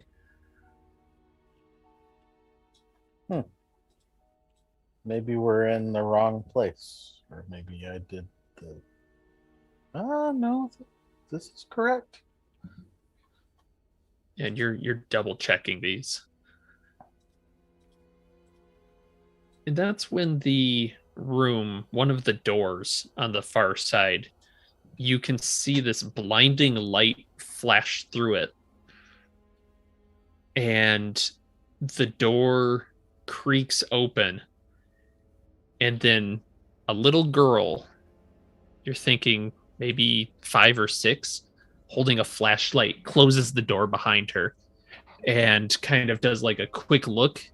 And you see her scamper over to one of the wardrobes and open it and jump inside.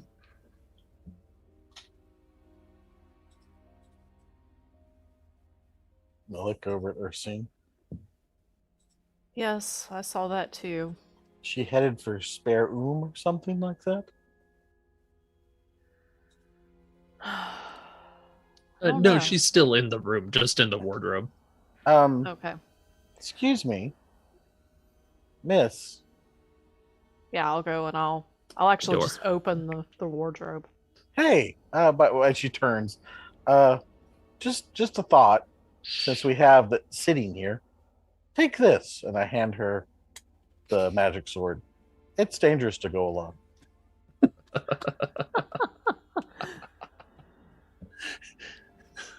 Okay. Are you handing that to the girl or to her side? Yeah, that was my question. Her sign. Okay. Magic sword. This little 5-year-old with a flashlight and sword. That's what I was saying. Yeah. Yeah. It's not a spear and magic helmet, but it'll do. Yep. All right. Well, I will take it, but I'm going to try to like hold it non-threateningly. And I'm going to knock on the wardrobe and then open it. Okay, you're going to hold the sword non-threateningly. All right. Yep. Yeah, as best I can. You know, as non-threatening as you can be holding a sword. And you open it, you can see the little girl has turned her flashlight kind of down so that it's still on, but she just sees you and she goes, shh, come on. Okay. And I'll lean in real close. What's going on? We're hiding from Charlie. From Charlie? Yeah. Why are you hiding from Charlie? Have you never played hide and seek? Yes? Oh my god. Get in here. Okay. And I will get in the wardrobe. All right, yeah. The you can see there with the wardrobe door closed, the light kind of suffuses the area. I don't think he's gonna find us here. Who are you? I'm Mom doesn't like me to say it, but I'm you can call me the name that, oh no, I lost it. Where is it? People are posting too many angel memes. I can't find the original. Mahasaya, Okay. Okay. but that's like my middle name. Oh, okay. I see. Um, I think it sounds pretty. yeah, it is a pretty name, indeed. So, are you an angel? I don't think so. Maybe. I no, I'm just a little girl. Okay. Well, where's your mother? Oh, she's just back at home. And where's your home, if you don't mind my asking? Oh, it's at the McAllister. Oh, I see. I see. And who is your mother? Oh no, why would you do this to me? Um The cruel specter of continuity. oh no, this is very cruel. Very cruel indeed. Elizabeth. Elizabeth. Yes, it's Elizabeth now. Yep, it's Michelle Van Elizabeth. Fitz. Michelle Van Fitz. It's distinctly not Michelle Van Fitz, but what the hell is his wife's name? I know the father's name. I know the son's name. All right, yeah, it's Elizabeth now.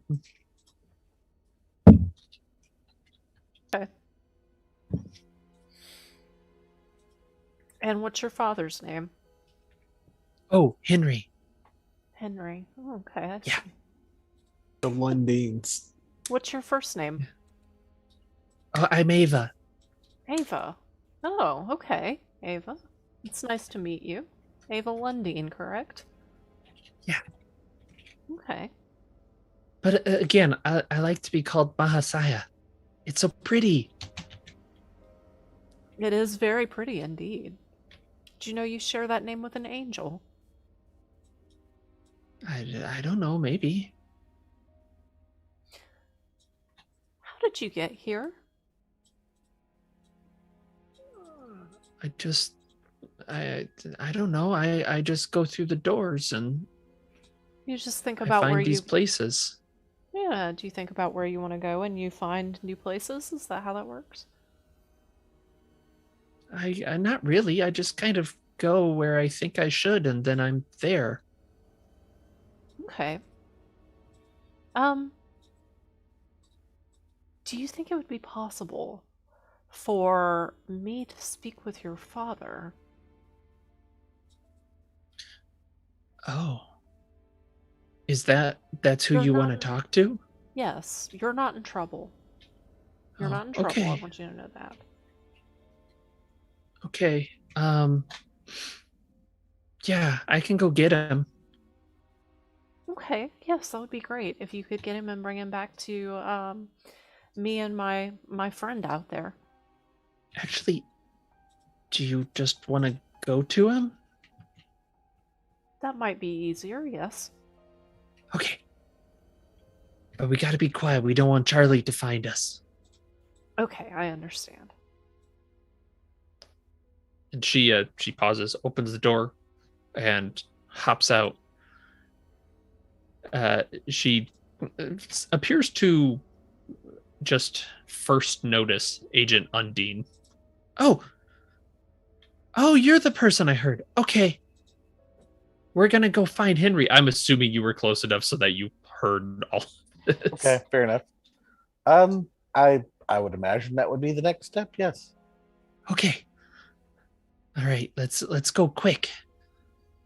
We don't want to stay here too long. And she'll run up to one of the doors and open it and kind of look around. Oh, okay, I know where he is. And did the two of you follow her? Sure. Yeah. All right. So as you open doors, or as she opens doors, you can see eventually she finds one that is dark behind it and leads the three of you go off into this darkness. And we go to break, a belated one. Ooh, into the darkness. All right. We'll be back in a few minutes, folks. Hang in there. Get your snacks. Get your drinks refilled. Mine is empty. So probably because I've been eating all of these Get it. spicy hot potato chips, which I'm going to have to go put away now. Anyway, we'll be back in a few minutes. Hang in there. Don't go anywhere. Can't wait to see what happens next. See you in a few.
All right, we're back. We're done with our moment. We were discussing things and stuff Being old and uncool. and being old and uncool, and that Nathan has the best, most luxurious set of hair out of all of us, and that he is the most cool because of it. But his beard game is weak. Yes, I mean, yeah, Aaron does kind of have the best beard there. Just saying. True. I used What? to have hair down to like past my waist, but it's that uncomfortable like mullet phase that I just can't get through anymore. So Oh yeah. man, that's the best phase. That's Just in perm it. style right now, Just dude. perm. yeah, that is Yeah. totally in style. Perfect. See, Go this pervert is what, if you're not in the Discord, this is what you're missing out on, folks. Are these conversations? Tell my wife the mullet's cool, and we'll see if I can make that happen. Oh no, I'm not going to have that Oh, conversation. I mean, absolutely. Absolutely. Yeah. Okay. Great. We'll get. And I Get her think on the the line. answer is going to be, it might be cool, but I don't care. Yeah. Probably. When I grow a mullet, I look just like Joe Dirt. I'm not even Yeah, gonna. just don't even do it. Don't I even. look just I like will Joe cut Dirt. your hair in your sleep. Now I think it's a challenge, just to see if she'll Oh, actually cut God. my hair in my sleep. No. Oh man. All right. Well, speaking of sleep and probably not getting it because you're looking at a library, what are Agent Union and Updraft up to tonight? Yeah.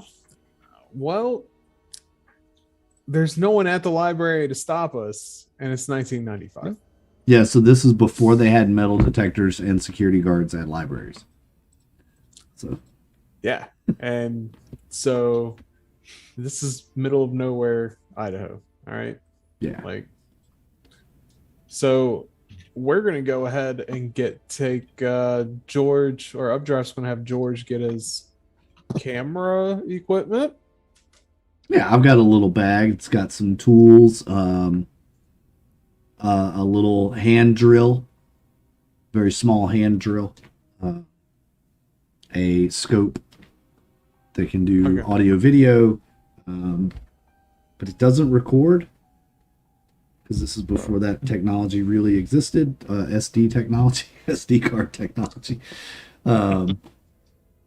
and it's like amateur PI grade stuff for his own personal use. When he goes on DG missions, he will actually requisition the high quality stuff, but he hasn't made a requisition for any equipment because he doesn't even really know what he's getting into yet. I'm about to find out tonight, Yeah, because we're gonna sneak up in this library, and we're gonna set up. And we know it's the middle. We know it's the middle conference room. We'll just set up the surveillance equipment, so we know exactly what's going on, who's coming in there, because they got to come set it up. yeah. And we'll watch everybody that goes in from the outside. Right? I mean, there's only one door, maybe two. We set up in a L-shaped ambush type. Watch everybody go in. Wait until everybody leaves. We go investigate, figure out who's running the show here. And I think we need to have a conversation with them. Depending on the layout of the library, are the conference rooms on the outside wall or the inside wall of the building? We'll Like- say they're on the outside wall. Yeah, we can do that. They might have like a little casement window, but you would imagine they're probably gonna like put something up to Not cover it. not so much worried about that. I don't want to even be spotted in the building with them.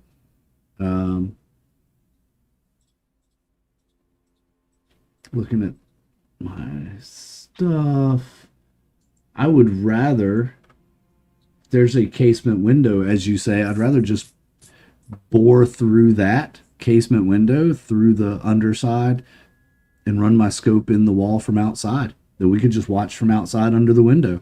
We just post up and like we're reading a book. I don't want to be that close. We're outside the building. This is George. Like, I do this all the time, man. This is Wait, you do? That's creepy. well, not all the time, you know. I mean, but You do own all of this equipment. I'm just saying. Yeah, I mean, we don't want to be posted up under the window. No, If I we're gonna mean be close. we Oh, can okay. we can just be outside close by, but where we have the equipment, we can watch it live. Okay. We don't have to come and go and look, possibly be recognized by the other people that would have been at the meeting, and we're not at the meeting. I think Okay. that would set, if they are, agents of the foreign government, or that might be suspicious if we're spotted. So Okay. So, Right. yeah. So dead of night, you are, if I'm understanding correctly, you're gonna go drill a hole in that window and put the camera kind of through it, set it up, right? yep, we'll set it up, and then when the meeting happens, we can come back and just check it out from outside. Do you have a second Okay. one? Do you have a second one? I would probably have a couple of them. Yeah. All right, let's go set that one up inside. The reason why is because they may put something over the window and block the camera. Oh, that's a good point. Did have that happen once.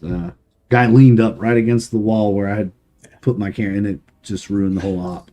So Yeah, so if we set it up in the corner of the room at an angle, yeah. Or the ceiling. I guess the ceilings are probably drop ceilings.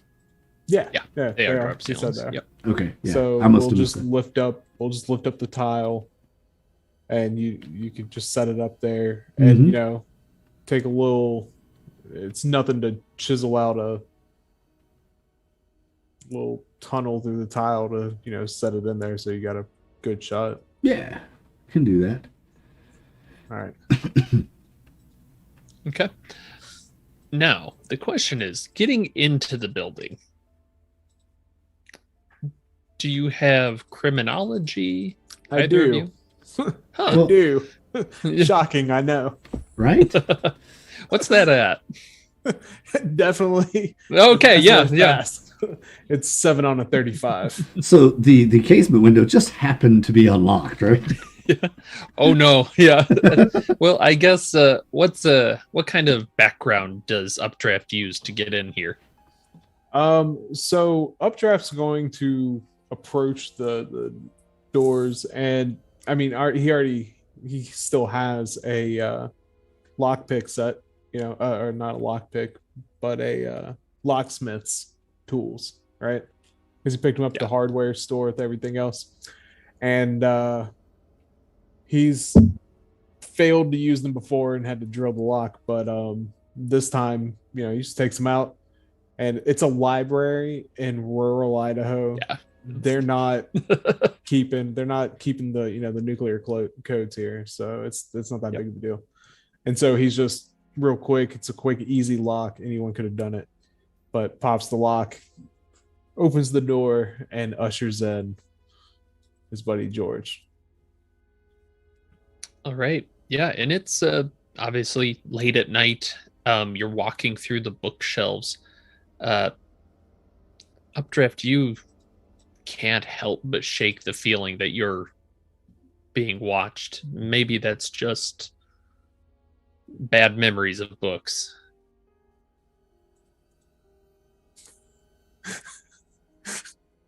Nice. I will take a moment when we go in just to kind of look around the area and see, are there any surveillance systems in here? Is there an alarm system on the library? Just, you never know. Yeah. It's- Yeah, I would normally have you roll search, but I agree. This is Right. no one really cares. just using my character it's background of books. Who cares? Yeah, Yeah. right. Yeah, especially at night, dude. The only people going to the library were needed the computers. Yeah. All right, so it's pretty easy to go downstairs and open the door. And in terms of getting those set up, do you have what kind of skill are you going to use to make sure that these remain hidden but can view?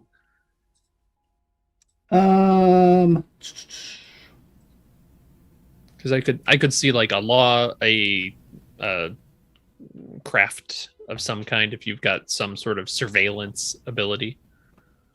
don't think SIGINT counts. Yeah, I don't think weirdly. that counts.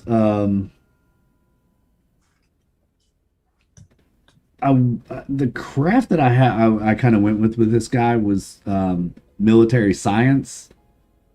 It looks like we lost. I'm still here. Okay. Okay.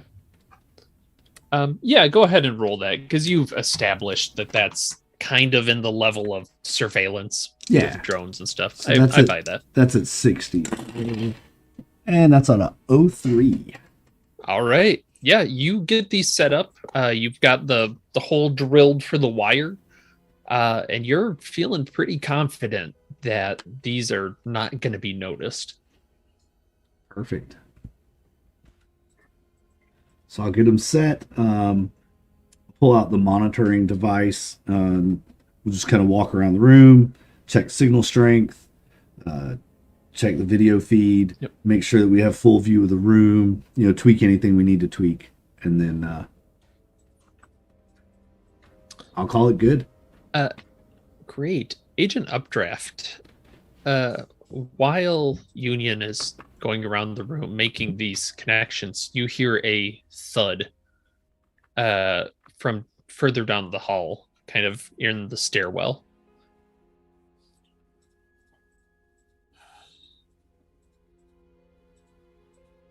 Going up to the To the first regular floor. Yeah. Okay. Yep. To the ground floor, I should say. Okay.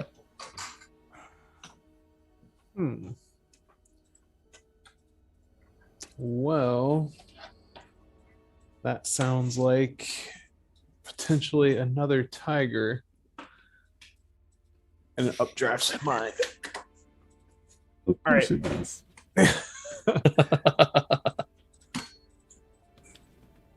All right. So, Updraft's gonna have his pistol with him because that's the kind Yeah, of person. right. You're all Delta Green agents. Why would you leave your gun behind? Right? Yeah. So he's gonna go ahead and actually, you said it was a thud. Was it like Yeah. a hard thud or was it more? Yeah, like, it sounded kind of like a book just plopping onto the floor, maybe with a little bit of a slide to it.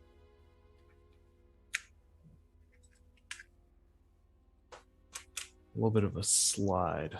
Like if I were to shove this I book gotcha. across the room, yeah, Yeah, thud, okay. slide, yeah. Slides. All right. Well. Okay.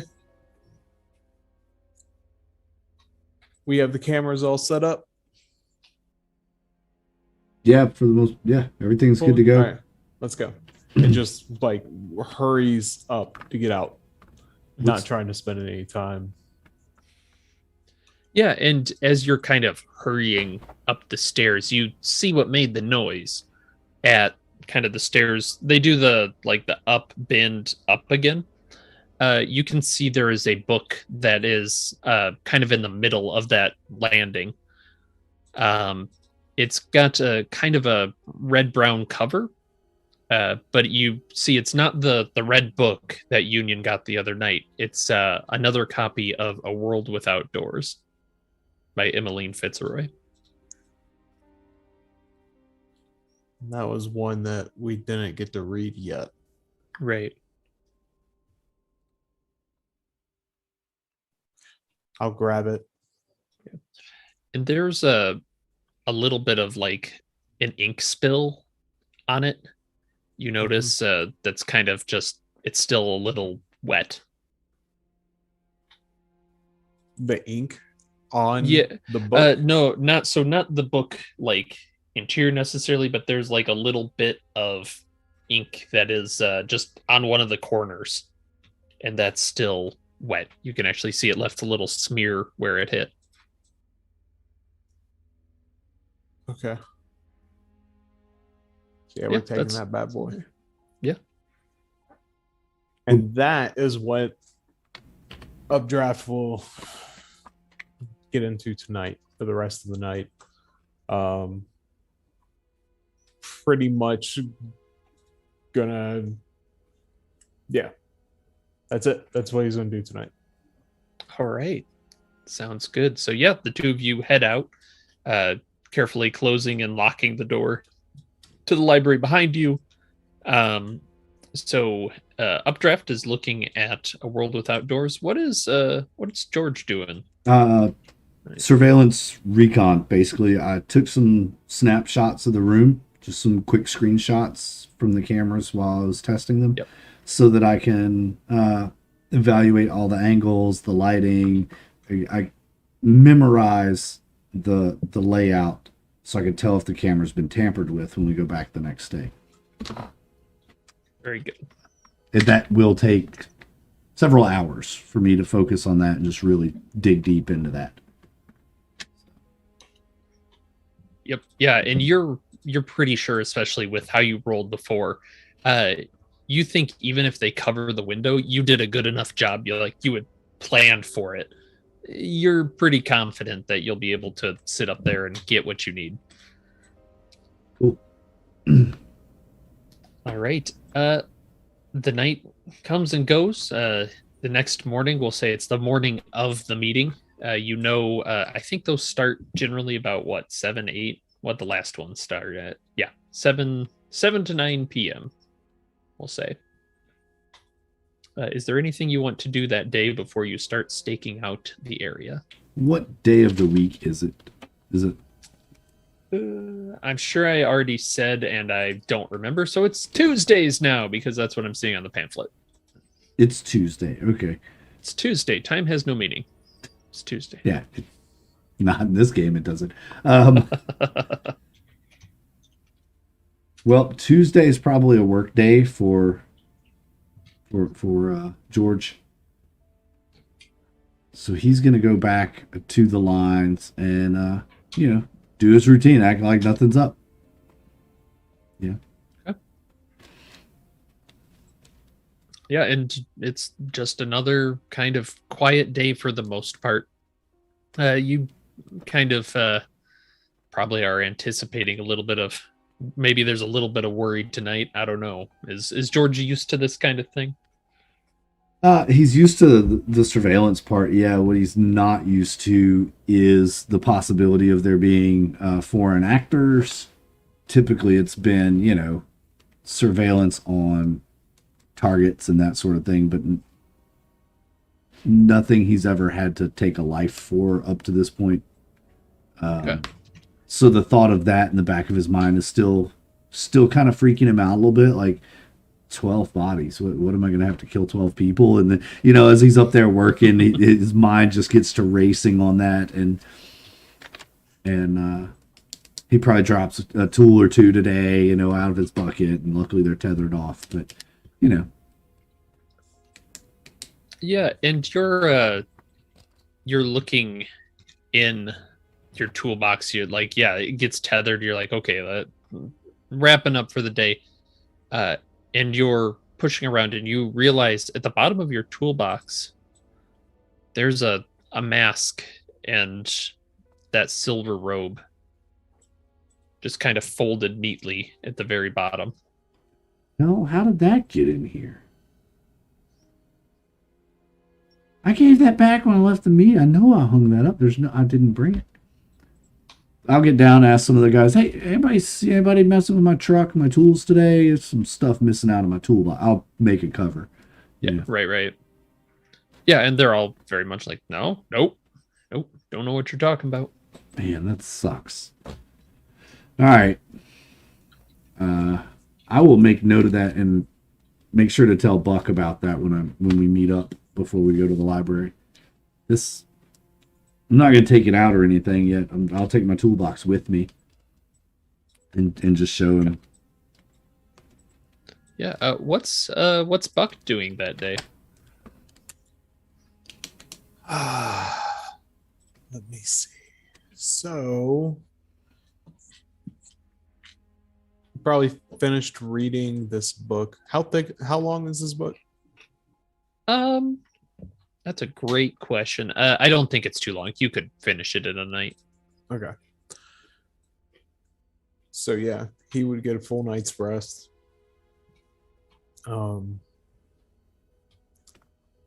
and he's just making sure everything's good to go. His current plan is to tonight identify the people involved here and figure out, see if he can get some insight into what's going on, who's running this show, and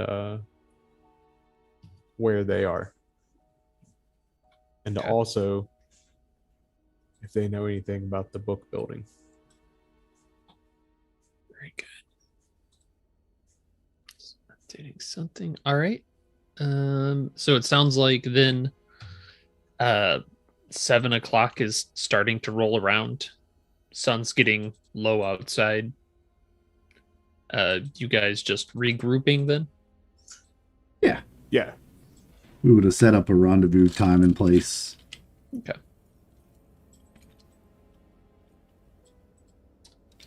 Yeah. Easy enough to do. We'll say you kind of find some good like bushes to hide behind. The library closes to the public at 7, so there shouldn't be a lot of people walking by. Yeah, is the back of the library there, or wherever we would need to get? Is it back to trees? Is it kind of a dirt area or a parking area? Since there's parking, we just park in the car. Oh, is it like it's a wireless thing that you could just use? Yeah, this probably has wireless. Yeah. Then in that case, we'll just say there's a parking lot somewhat nearby that you can park at. Yeah, it's got to be somewhat close, but not. Yeah. Okay. Yeah, Buck's not sitting in a car. Where's Buck at? He would go and actually try and camouflage himself in among the foliage. You know, these libraries, they always got the big ornamental grasses and everything, and then they got the thick trees and the big bushes. Yep. And he, you know, it's late enough in the evening that he wants to be somewhere where he can see the people. He can get a good look at the face of everyone as they pass by one of the security lights that's on the outside of the building or whatever. Okay. Yeah. Go ahead and roll a stealth. Is that stealth or is it survival? Probably stealth. It doesn't matter. Yeah, it doesn't matter. Michael My Jordan. God, They're You're both rolling they're rolling both rocks 50s. tonight. Nice, Man, nice. after last week, I could use that. Yeah, right. Yeah, I don't know if you do the like the face paint so that you're completely No, camouflaged. no. That might It's be a not like little that. much. Yeah, no, it's not like that. And he honestly, you know, he's just trying to get somewhere where he can see the people. That's All right. Yeah, and so Union, you're sitting in your car nearby. You can kind of get an eye line on that. Maybe not as good as person by person, but you have the camera in the room. And you see first someone walks up. Might be the same person that was the greeter as last time. You can see they have a cardboard box and a folding table. So one in one arm, one in the other. They walk up to the door. They, you know, they struggle a little bit with it and then get inside. They start setting up. Updraft, go ahead and roll an intelligence roll. 64 on a 60. All right. So you're waiting, and you see a couple of the librarians leaving the building. They kind of do their like goodbyes and everything. They head off, leave the parking lot, and then you wait, and eventually you start seeing people kind of come in just one at a time from different areas. Most of them walk, but there are a couple that drive in. And then you're surprised. You see Nick's car pull in, and he gets out and kind of looks around and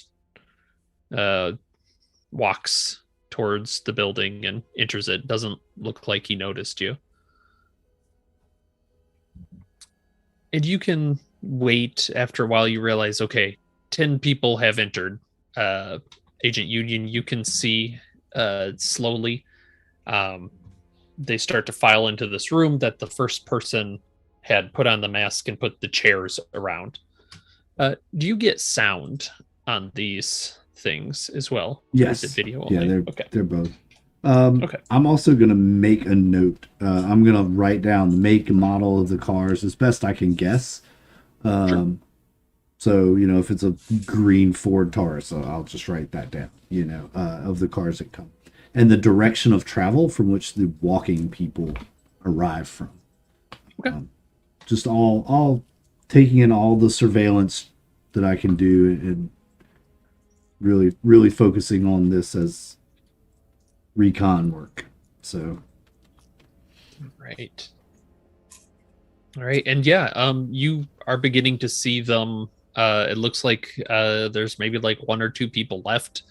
They're probably just getting into their robes based on who you've seen come in the door or not. Is there anything you two want to do before they get started proper? just to be clear, they're putting the robes on outside of the room where we have the camera set up, Yes, correct. like Is we they- would have at the first time we did. Exactly. Yep. Looks like they stop at the table, go inside the room, and then you can see the folding chairs are set up in a rough circle there. How many chairs are there? There are 10 chairs. All right. So once I see all 10 people have arrived, moving back to the car so that I can see the video feed, see if we can identify anybody besides Nick. I'll be able to spot him. Yeah. Looking at the people that went in, they don't look particularly like noticeable in any way. Like there's none of them that strike you as interesting other than Nick at the moment, but you get a good enough look, you could probably find them again. So watching in the car, you can see the room fills. They sit down. Once they call it to order, they do their kind of call and response that you sat through last time. Again, like last time, you hear this gong, and you can hear it even a little bit outside. Like it's fairly loud to the two of you. The lights go out, and there's a shuffle in the room. And when the lights come on, there's an extra person there. There are 11 chairs set up.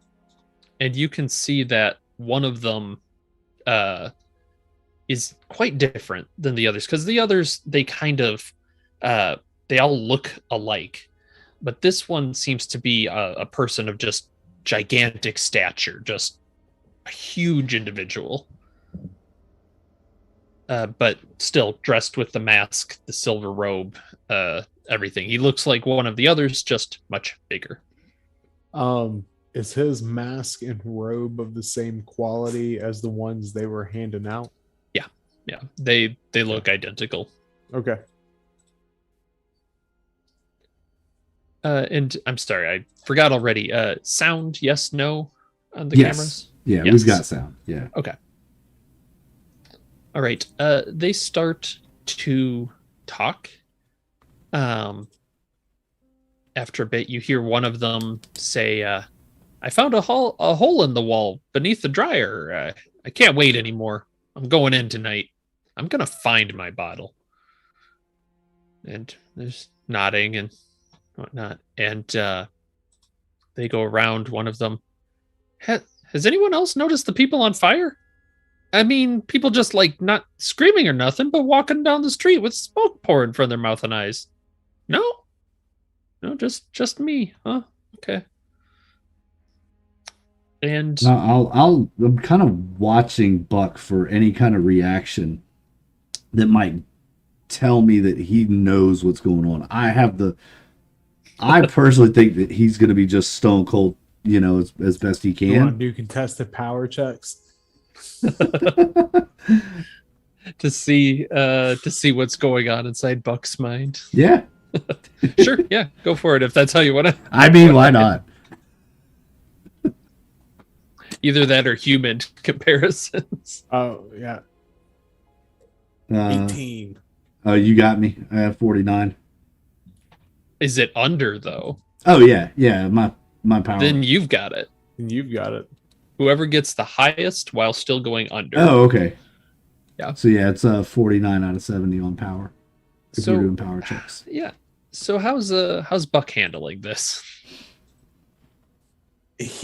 I mean, he's hearing these things and he has absolutely no reason to believe that these people are anything other than the same nutcases that, DG has to sort through all the time. Somebody's grandma got abducted by Elvis Presley out at the trailer park. And a lot of these people are coming across as that. But some of these people are detailed enough, like the burning bodies walking around, and that it's just one of those things. Like it's too specific, And so there's something to all of these. There is some crazy fantasy to all of these, but there's also some truth in all of it. And he finds it concerning that even all the way out here, this far from where he was in New York, that he's seeing the same stuff that he saw at the McAllister building.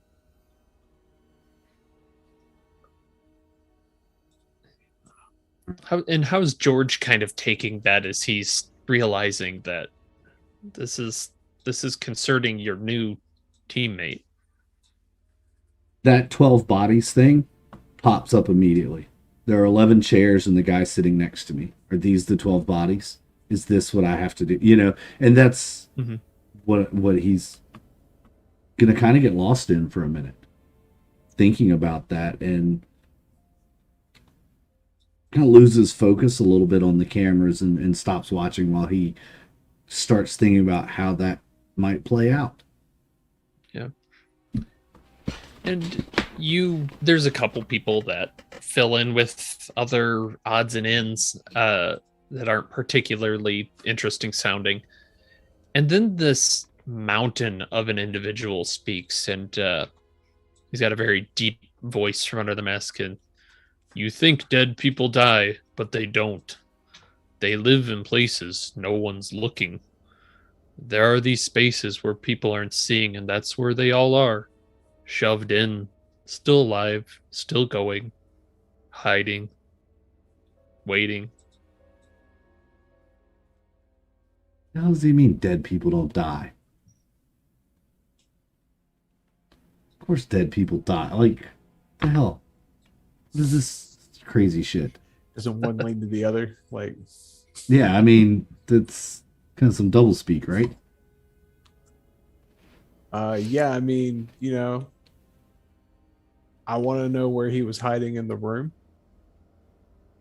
There was nowhere to hide. Where'd the extra chair come from? I mean, the lights went out and boom. Maybe, when the lights went out, I bet he was already in the library. He was probably hiding in the library already. And when the lights went out, he just slipped in and set his chair down. I'm assuming the window camera is being blocked.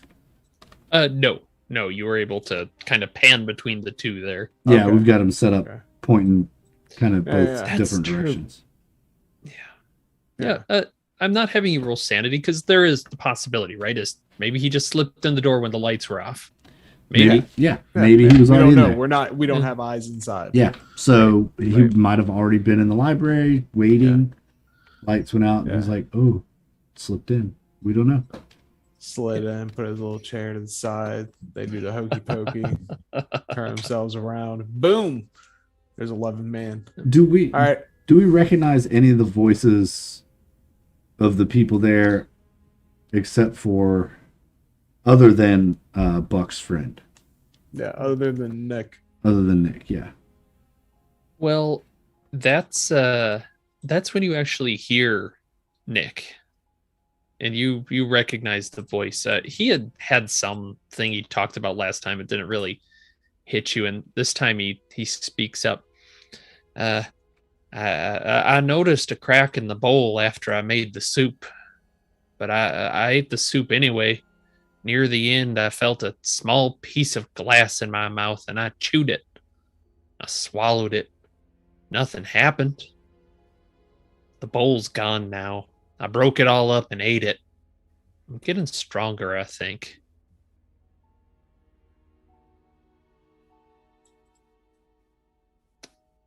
That concerns me. What the hell is he talking about? Your friend is weird. And he's the last. Damn it. Fucking bunker boys. Swear. Yeah, that's a fair Yeah. fair point. At that point, the lights go off again, and they start to kind of one by one leave the room. You can see the door to the room open and close, and that light kind of shines into the room as one by one they go. You see it open and close 10 times. And then you see a light from a place there shouldn't be a door. You can see it kind of in the corner of the room. It's not the main door. And it's slowly moving back and forth like somebody's walking with it. And the door opens, and this light, very low to the ground, a flashlight, enters the room. And you can barely see this little girl and a couple of figures walking behind it as the room lights light up. Agent Updraft, you immediately recognize Ursine and Undine as they are now in the basement of the library. Also, there for the two that just entered, there is a giant man just kind of sitting in a fold-out chair, looking at you in silver robes and a completely blank white mask. So Updraft is going to Oh, roll sanity. Roll sanity. oh, Both of you too. Oh, I always gosh. forget. I don't know. That is definitely not a That's a success. pass. 15. I'm good. Yes, there are different thresholds for various Oh, like that's a fail. just take one as you Okay. kind of like All you're right. you're kind of ready for just where you're moving. Okay. Do I need to Is roll that that every- too, Nathan? Yes, please. Uh, Yes, Union Critical and Updraft pass. is All right. critical So pass. 0 then. for the okay, so we walked in and we see the man in the middle of the room. We do not see either Updraft or Union. Like they are Correct. out surveilling. So they Right. okay. Yep. You're Um, just in a library basement room. You see there are 10 folding chairs and then one filled by just this really big guy. He's probably 7 feet tall and wide. Mm-hmm. Yeah. So I'll look at the girl. Ava, is this your father? Yeah. And she runs up and the figure just reaches down and kind of scoops her. Eva, what are you doing here? So when Updraft sees them enter into the library, into the room, Yeah. He's going to go ahead and he's going to look at George and be like, I think I know those people. And he's going to take off to go into the library. Yeah, and George is gonna be caught flat-footed for a second, you know, just hey, do you need some maybe I should just watch from here. As at this point, I'm sure Updraft has just kind of bailed out of the car and has shut the door, and I'm like, yeah, I'll keep an eye on things from here. So, I'm going to then approach and I'm going to say, Mr. Henry Lundeen, Yes. Oh, sorry. And he pulls off the mask, and you see underneath is about a 50, 60-year-old man with gray hair, but it's long. He actually kind of has the just long down to his shoulder hair. It's kind of curly, and he's just kind of smiles this crooked grin at the two of you. I'm sorry, I don't think I've had the pleasure. Oh, my name is Julia.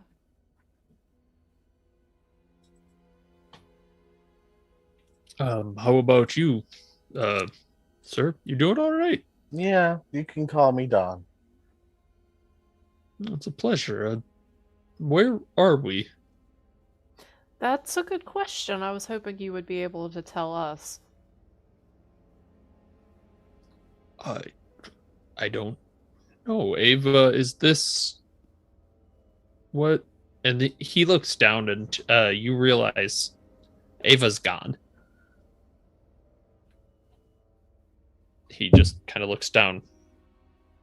I don't know. I just heard my daughter calling for me. She was just here. Where's she gone? I don't know.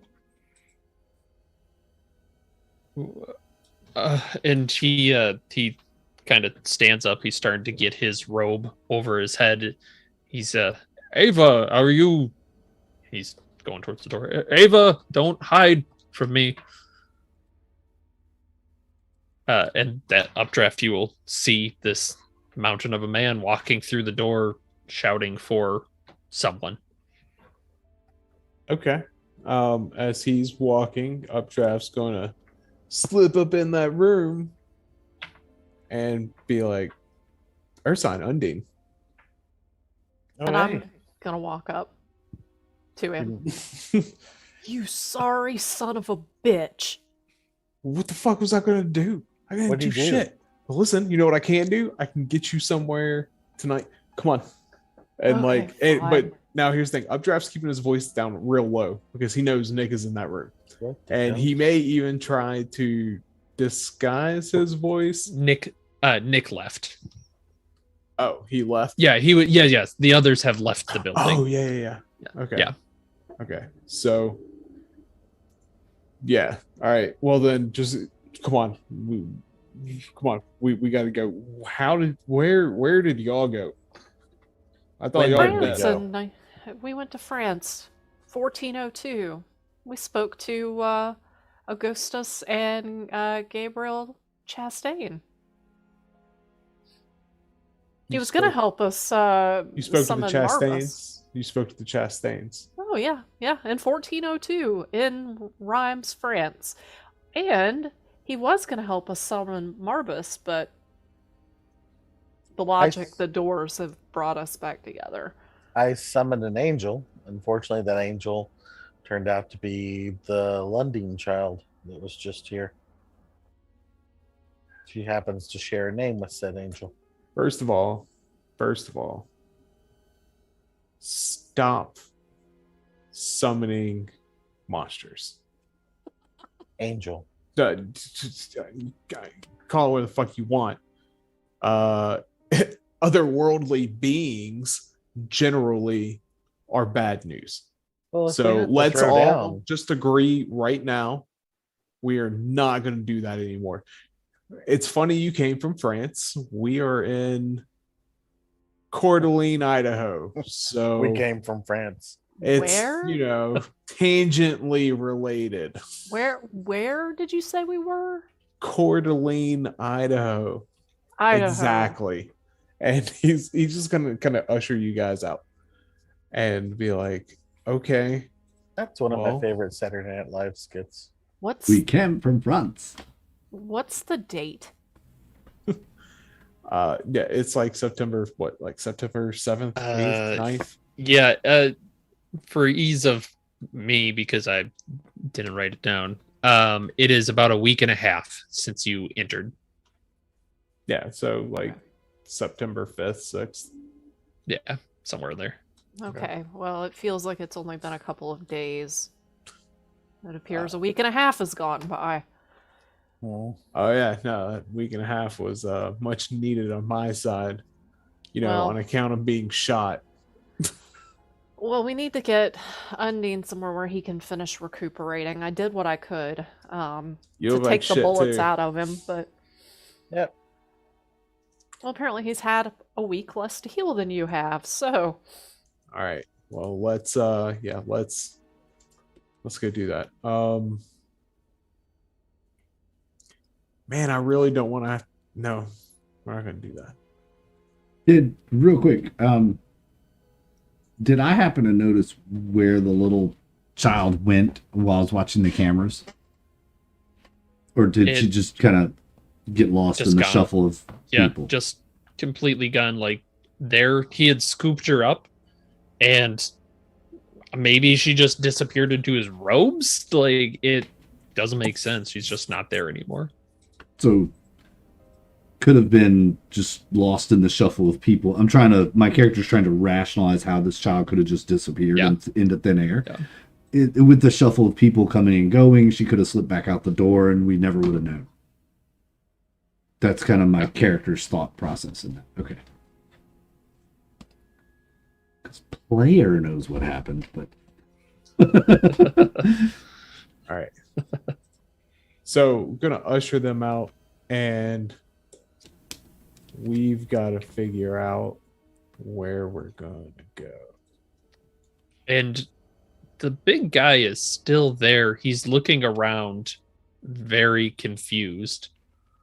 Henry, she's playing hide and seek through the doors. She'll be No. back. Where are we? I'm not sure where Coeur here is. d'Alene, Idaho. I've never been to Idaho, Now you have. but I thought McAllister Building is playing tricks on you again, sir, as it was us as well. What floor are you on, sir? I was going on the 4th floor and I felt a pain in my arm. I think I died. Yeah, you did. You had a heart attack. And he's kind of processing this, but what have you I never even found my bottle. No, so far none of us have found ours either. What is the bottle? I don't, it's different for everyone. No, I mean, what does it represent? It's truth, revelation. And it tells you something about yourself. Yeah, some sort of truth, I think. Have you ever Those seen someone's bottle? no, no. I'm sorry, sir. Go ahead. No, I was just saying I haven't. I think DeCraig did, but I never really Craig caught here. up. DeCraig. No, DeCraig. Ian DeCraig. Ian the Craig. Right. Him and his stupid brotherhood. Of doors. Yes. Yes. You've heard of it. Mhm. That's what your daughter, I believe, is playing at. Moving through doors. We've just Ava? recently, yes, we've just recently returned from 1402 France ourselves. It's quite strange. What's with the mask and robe? Oh, I was going to a meeting. I mean, Who what goes what's to a with meeting? these meetings? I don't know. I go to them and we discuss what. I don't know. Why do you go to them? I have to. I feel like I have to.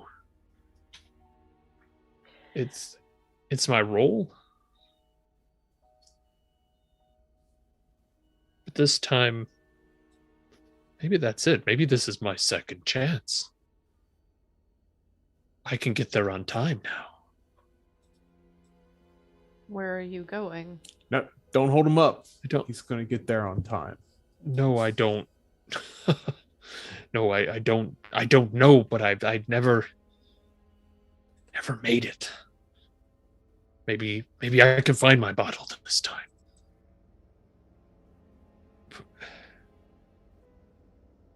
Find my daughter first. My wife. I'm sorry. Is there a telephone around here? Not that way. Upstairs. What What year? What year? 1952. Don't be surprised when you go up there and things look different than you would expect. No, you're not gonna know a phone number. You're No, that's true as well. I The can. phone I number know. I know was- my home phone number. sure. I mean, we all know It's- phone numbers that were ours, but that's not been your 40 home number years. anymore. It's been 40 years. This is 1995. Have you been in the building the whole time? I don't know. Okay. I just heard. I heard my daughter. And I wanted to come back and talk. I wanted to see her. I don't know. I'm sure if I can get a hold of her, it'll all be fine.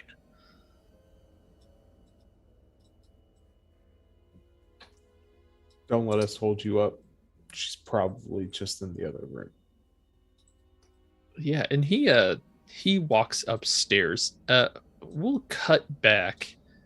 Agent Union, you are in the car. Kind of watching this, you can see a little bit maybe through one of the things. You can hear them fairly well. And you see there's a tunk tunk tunk on the window. Back passenger side. I'll glance in the passenger mirror. I'm not going to turn my head, but I'll cut my eyes over passenger mirror and see who's standing there. There is a man in a gas mask and a long overcoat tapping on the window, looking in the mirror at you. He's following your eye line. I am going to crank the car, slam it in reverse, and stomp the gas. And cut the wheel and try and bowl him over. I don't know who this dude is, and he just interrupted my surveillance operation. And hopefully that will alert Buck that hears the engine rev outside the windows.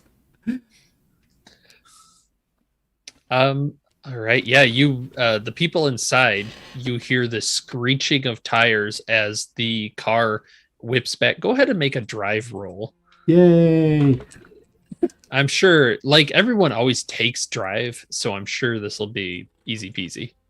Yeah, not so much. Did not pass that. Okay.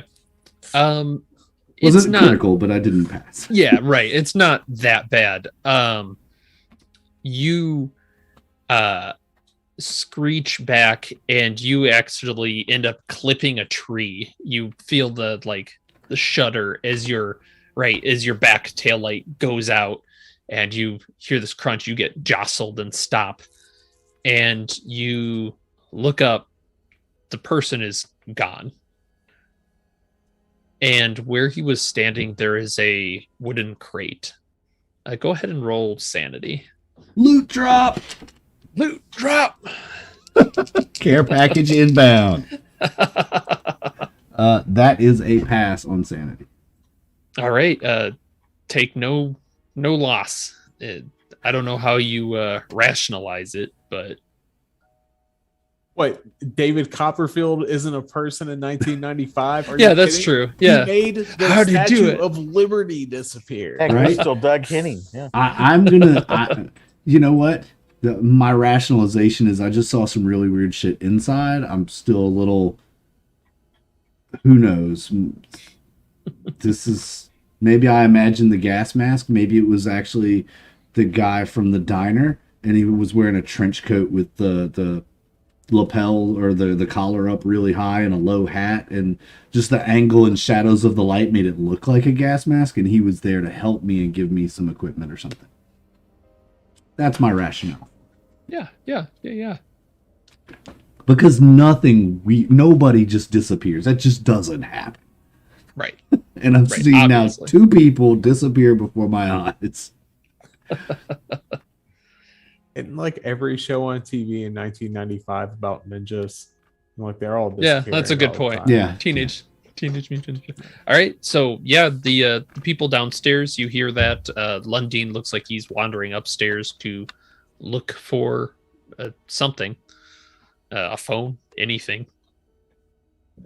What are the 4 of you doing? Well, do we I- need- yeah. Go ahead. I'm at a bit of a loss here. I placed a collect call to the man upstairs and didn't get an answer. So I'm wondering. I think we did get an answer. It's just not what we were expecting. Stop engaging with monsters. Just stop it. Just stop it. What are we going to do with him? I don't know. He might have information about the building and what's going on upstairs. You said that you had the Chastains. What did the Chastains tell you? How did The Chastains told us to talk to Marbus. Gabriel Chastain was about to help us summon Marbus. But then instead, we tried to summon an angel, and the angel was Ava Lundin, who then led us here to you. Okay. Brought you here. Do the doors. Yeah. Yes. No, just brought you here. Yes. Through the doors, yes. So where are we sending him back to? Who knows? Oh, let's hurry it up, and we need to make that happen, or he can't exist here. No, he can't. And he wouldn't be the first dead person that we've run into recently either. I happen to have someone who has a mine shaft, so let's go see if we can't usher him out. Mm. Is it any door? Is it just that door? Have you guys? As best I can tell, there's just a logic about doors. I wouldn't be surprised if that door over there would lead us somewhere that we shouldn't be able to get to. And I point at a broom closet. It's not any door. It's only certain doors. Well, of course I know that. But my point is just that they're all over the place. Right. But we gotta. I guess it's that door. That's the door y'all came in. I watched you come in. Yeah, and I bet The if we go over there house? and open it now, it's probably a broom closet. The house we came from was literally infested with doors. There were doors everywhere. Infested is a good word to use, yes. Oh, and let me tell you about the creepy automatons that Gabriel Chastain had in 1402 France. They were advanced by today's standards. This is why you do not engage with otherworldly beings. You kill them. End of list. We don't really have much of a choice. We are standing in their essentially their front yard right now. We can't turn around and go back. The only way is forward. I was trying to recruit some big guns on our side, but apparently maybe Marbus is a parable for something worse. All Seems likely. Maybe there is no Marbus. right, so I got this theory real quick, and we got to deal with this guy. But I read this book, A World Without Doors. Okay, Mm-hmm. there's a phantom. Okay, he's got a mask.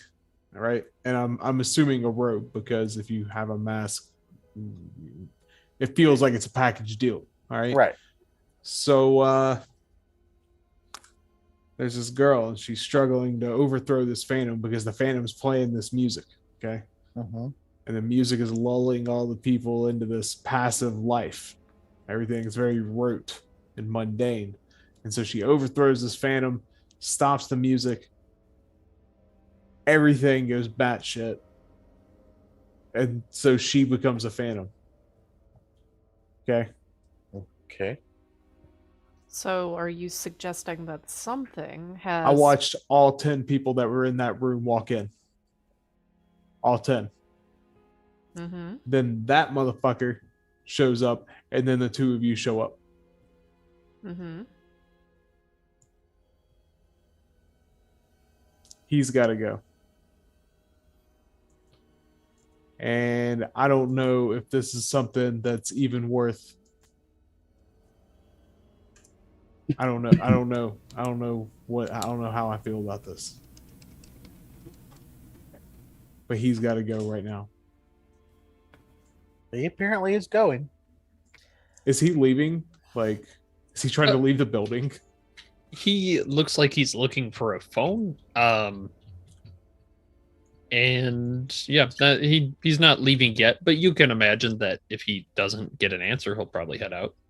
Okay. So we need to go get him and try to usher him through a door to get rid of him, to send him back. Yeah. Yeah. Because otherwise we're gonna have to kill him. Which I am generally not Yeah. opposed to. Okay. Well, we do need to ask him a few more questions. I need to know what he knows about that building. And let's jump from there back up, because you guys are having a bit of a conversation.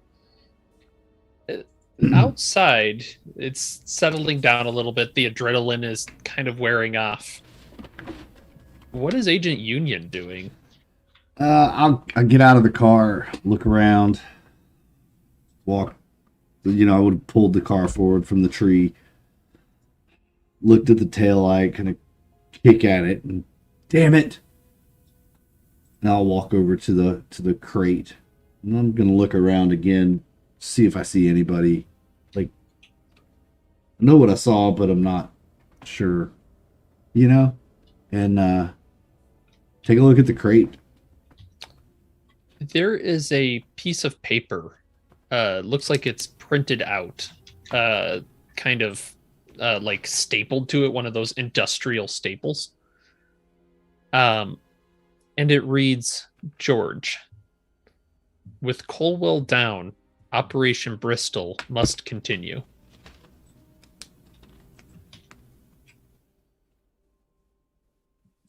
Coldwell down.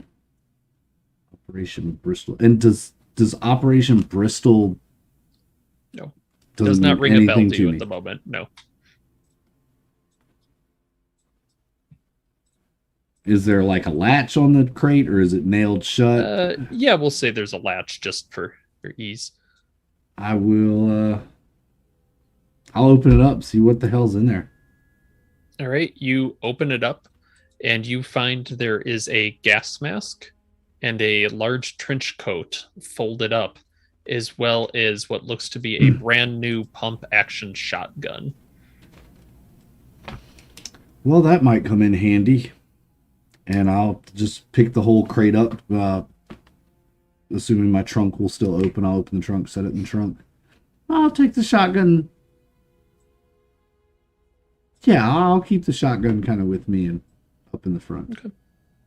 All right. I don't know all these new people, and I might have to, who knows? This shit's getting weird. Yeah.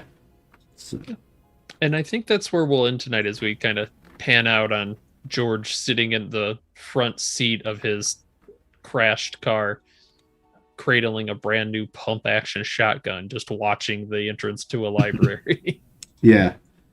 Waiting for them to come out. The car's idling. The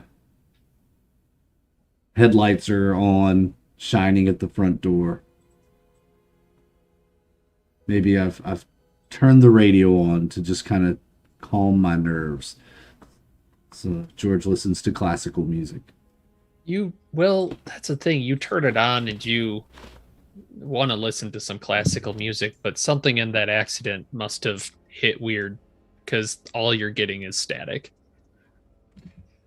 And that's where we end. All right, radio static. Yeah. This is the end of our broadcast day.